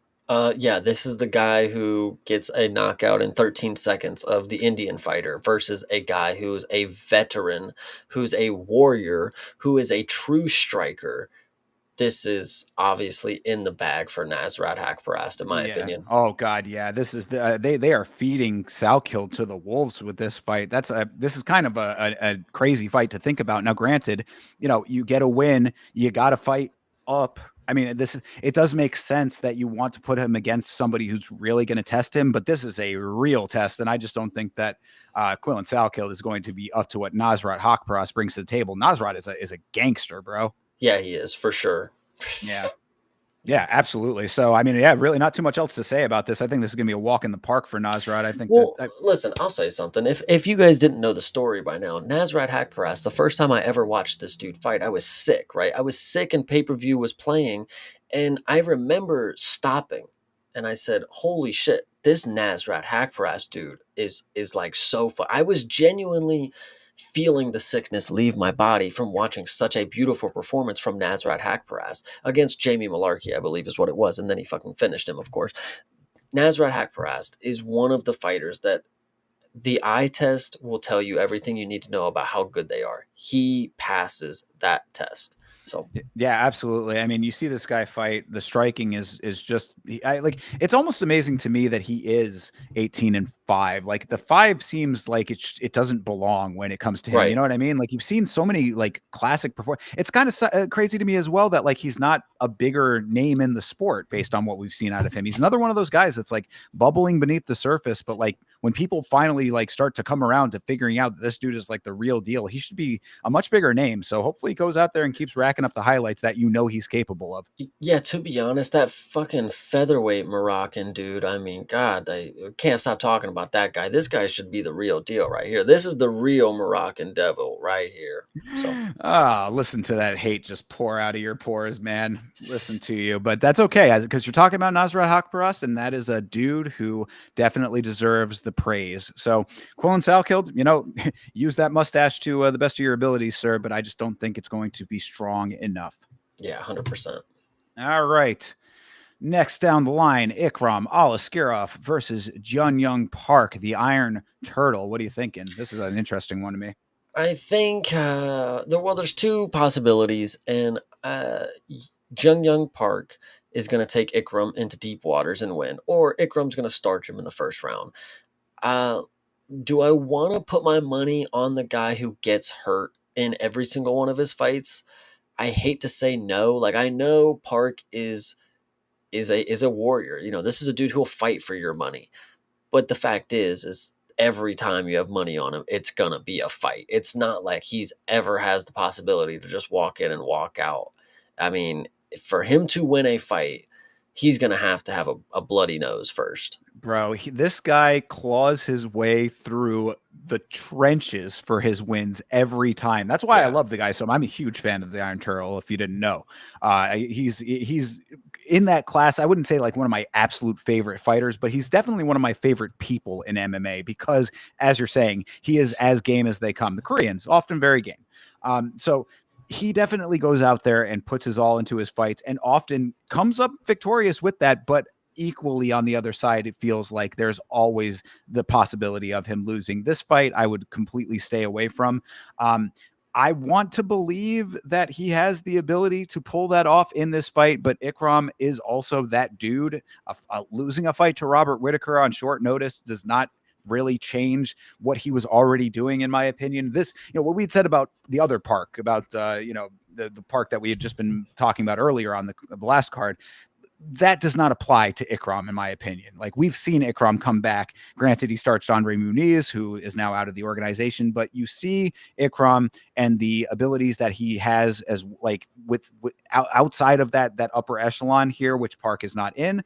I think that he certainly has potential to win this fight. I would stay away from betting on this fight personally, but for the sake of the show here, I will go with Jun Young Park. I will go with the Iron Turtle as a fan. I'll take Ikram. I think that is probably the wiser choice.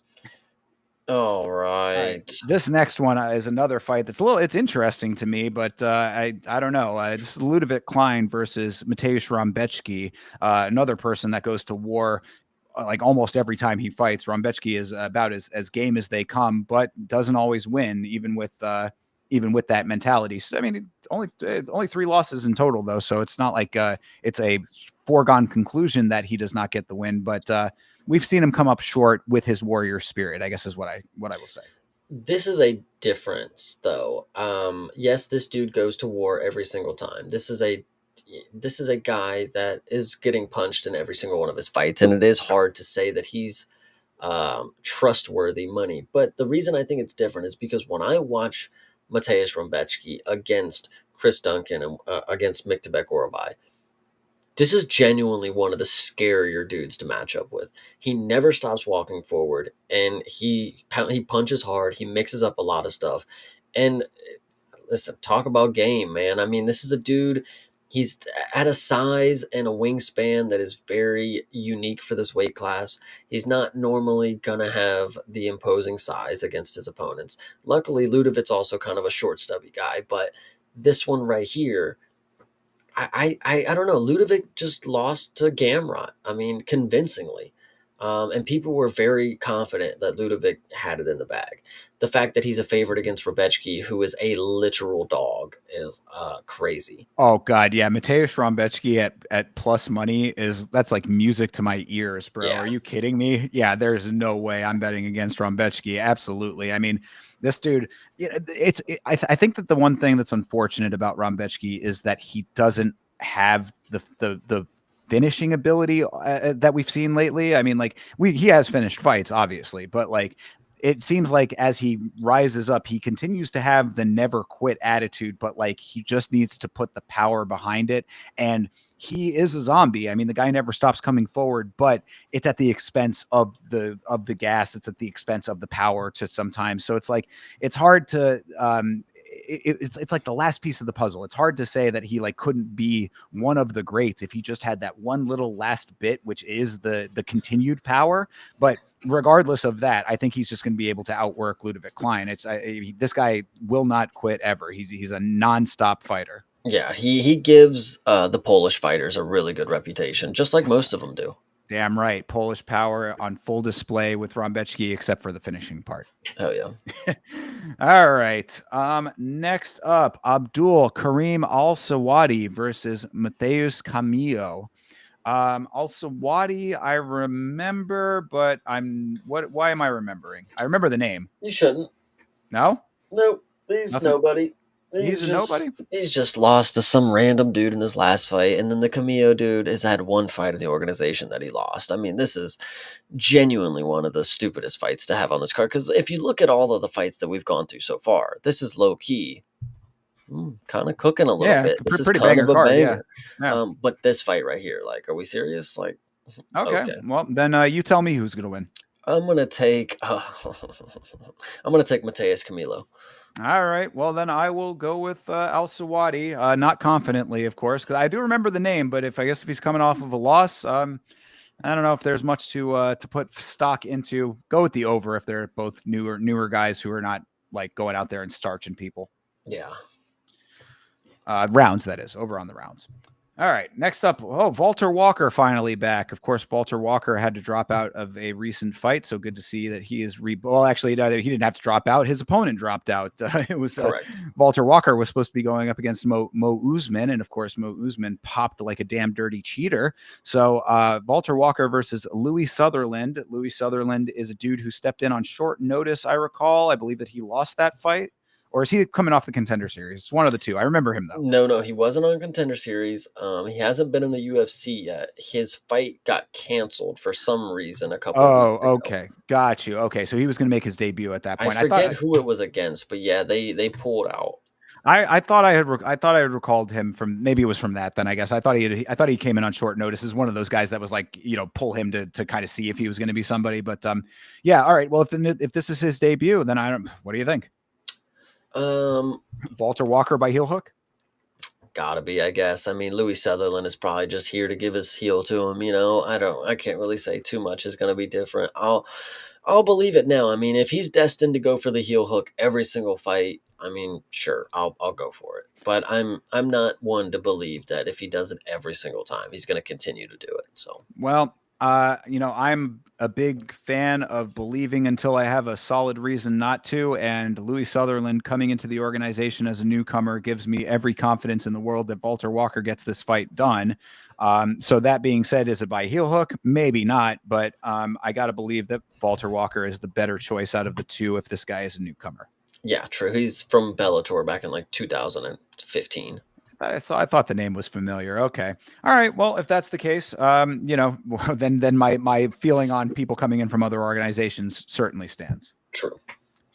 All right. Down the line, Nathaniel Wood versus Jose Miguel Delgado. This is a good fight. It is. Nathaniel Wood is a very basic, generic boxer. He's not necessarily anybody that's going to provide anything outside of a very basic game plan. He's kind of like Mike Malott. He's just very down the books, can do a little bit of everything, but makes himself susceptible to people that are great at certain things in the game. Jose Miguel Delgado is great at striking. Great striker, great power. Nathaniel Wood is somebody who is game to go ahead and strike with people. It's going to start getting dangerous when you're somebody who's never been finished, I believe. Let me just double check that. If you've never been flatlined, oh, no, he's been KO'd twice. Okay. Well, 3 times is nothing different. So I'm going to take Jose Miguel Delgado. Yeah, that sounds about correct to me as well. Nathaniel Wood has always been somewhat underwhelming to me. I know that he is a great ambassador for the sport, for the great country of England, and he is a fan favorite and has a lot of support back home. He's always been a guy who's been a middle-level talent, in my opinion. Now, granted, that does not mean he does not win fights, because he certainly does, but I think that there is always going to come a time where it's really dependent on his opponent, and I think we've seen enough good things out of Delgado to think that he should be able to pull this off. 100%. So, yeah, I think also with Wood as well, he always screams checkerboard record to me, and if he is coming off of a win, which I believe that he is, then against Morgan Shively. yeah, exactly. Then he's due for a loss right after. He's hot and cold. Yeah, I can see that. All right, Jesus, a lot of fights on this one. Hamdi Abdel Wahab versus Chris Barnett. Chris Barnett coming back after almost a full year off. Yeah, and there's probably a good reason for it. His ankles can't support him anymore. But this one is genuinely, when you say heavyweight slobs, I mean, eh, you can't make this shit up. I mean, this is two of them right here. This is gonna be, these dudes are gonna just pull the entire crowd into their fucking gravitational pull. Like, it's crazy to me. I don't care who wins this. It's gonna be Hamdi, of course. Like, Chris Barnett is a literal meme. Like, people genuinely thought that he was gonna beat Kennedy and Chezuku, and that was after he broke his fucking ankle in his intro. So there's just no hope for this guy. He's just somebody that gets a lot of views because people want to see the fat guy maybe do a spin kick. That's about it. Yeah, I mean, look, could there be some craziness from him still left in the tank? Maybe, but I think it's a big maybe. And the more that you rise off of memes, the more that you're going to get exposed time over time, I think. Yeah. That's just a general rule. So, yeah, for that reason, it really does kind of suck to think that Hamdi is going to get almost gifted a win with this one, but Hamdi by laying on top of Barnett for 3 rounds. Hopefully he takes him down and doesn't strike with him, but who Yeah, cares? I don't know. I mean, Hamdi's still working through his last cycle, so maybe there'll be some residual there that'll give him some striking ability as well. True. But yeah, I mean, I don't know. Yeah, Hamdi, I guess. Nice. All right. Next one up. This is actually really well, it's not a really good fight, but it's good for this guy. It's Azat Maxim versus Mitch Raposo. Now, Maxim coming off of a really good performance in his last fight that I mean, it was very, very close and probably should have won that fight. I think a lot of people think Mitch Raposo is about as mid-level of a talent as you can get in this sport. I don't think that the odds even are properly reflecting this, and Maxim is a -350, so that should tell you something. Yeah, Maxim is, like you said, pretty damn good, I thought, and his last performance definitely beat Tagir. But Mitch Raposo is coming off 2 losses. This is definitely just to get Maxim a free win because they realize that he's kind of an interesting character that the community will care. That the community will care about. Yeah, I agree. I think that Maxim, there's a lot more to him than being this low on the undercard would lead one to believe, and it's just a matter of time for him to express that in the organization. Yeah. Raposo is a perfect feeder fight for him. Raposo you go back in some of our assessments of Raposo, and you can see that there's a lot of not great things that were said about him in the past. I think that those carry over into this fight as well. Yeah, 100%. I do like Maxim a lot. I'm really excited to see this performance because hopefully it's going to be a finish. Yeah, I would say that hopefully this is one that'll get a highlight for Maxim and kind of put him back into the echelon that he deserves to be in, because it was a very close fight with Ulanbekov, like you said. 100%. All right, and yet another card that starts off with a women's fight, and this one, I mean, interesting enough, we're Jacqueline Amarim, a very talented BJJ practitioner, going up against a single-named Mizuki from Japan. Who is Mizuki? I mean, I was wrong to assume this is a free submission win for Miss Jacqueline Amarin. I would assume that she's facing some right? Right. This woman has 9 submission wins and has never been submitted, never been finished. So Jacqueline is 10 wins, 10 finishes. So JJJ versus BJJ, it would seem. What's going to happen here? I think Jacqueline is obviously going to win because she's been facing the UFC competition longer. Mizuki, she's actually been in the UFC, faced Amanda Lemos. Holy shit, back in 2020. Holy shit. Yeah, where's she been? She must have been taking some time off or something. Hannah Goldie is her last opponent in 2023. I was going to say Hannah Goldie hasn't fought in the organization for a while. Geez, yeah. Where has Mizuki been? She's been MIA. Yeah. Wait a minute. Sarah Longo? Is she a Sarah Longo product? Yeah. Really? Yeah. Well, then, this could be much more of an interesting matchup than these odds would lead one to believe. I mean, coming from a good school, decent record, never been submitted, but going up against a Never grappler been herself. finished. Yeah, never been finished, period. I mean, I don't know. What do you make of all of this, Chase?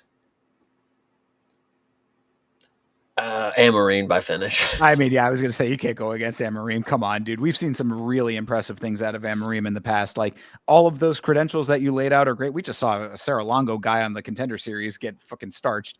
So it's not always about your school, I guess, is what I'm saying there. Even though shout out to Sarah Longo, one of the best in the game. Yeah, Amarim is just too impressive. I got to believe that this price tag is warranted here. I think that this is going to be a bit of a layup for her. Yeah, I'd like to believe so. I would not love to see Mizuki win because that ruins our chances to see Jacqueline Amarine have the belt wrapped around those hips. I mean, you never say never, but it would just at least be one setback and one that you wouldn't like to see because she is surging and she is pretty good. So Facts. let's see what she can do here against Mizuki. I like the name at Hell very yeah. least. So, all right. Well, after 3 hours and 45 minutes, I will tell you that we will watch all of these fights with you live this Saturday. Early start for these fights. Remember that it starts at 10 o'clock a.m. Eastern Standard Time. So be prepared to get up early. We are going to have to hustle through that Friday show, but we're gonna make all of it happen, and we will be here on the Yama channel, myself and I think Vitz King at very least. If not, I'll do it solo if he can't make that. But we will be at youtube.com/@Yama show for the watch along. And Chase, I know you can tell them where they can find you. They will find me on youtube.com/@CP Smalls on Saturday watching these fights at 10 a.m. If you guys didn't remember it, 10 a.m. is when the fights are going to start on this Saturday. That's right. I am at Yama Show on Twitter, Instagram, and on Facebook. So make sure that you follow on the social media platform of your choice. We will be back on Friday as well. I might be able to try to get some additional stuff out this week, but this week is a little bit hectic, so maybe not. Either way, you know that there's always something new coming out between your boys here. So thank you very much for watching tonight and listening to us. Have a great rest of your night, a great rest of your week, and as always, fight on.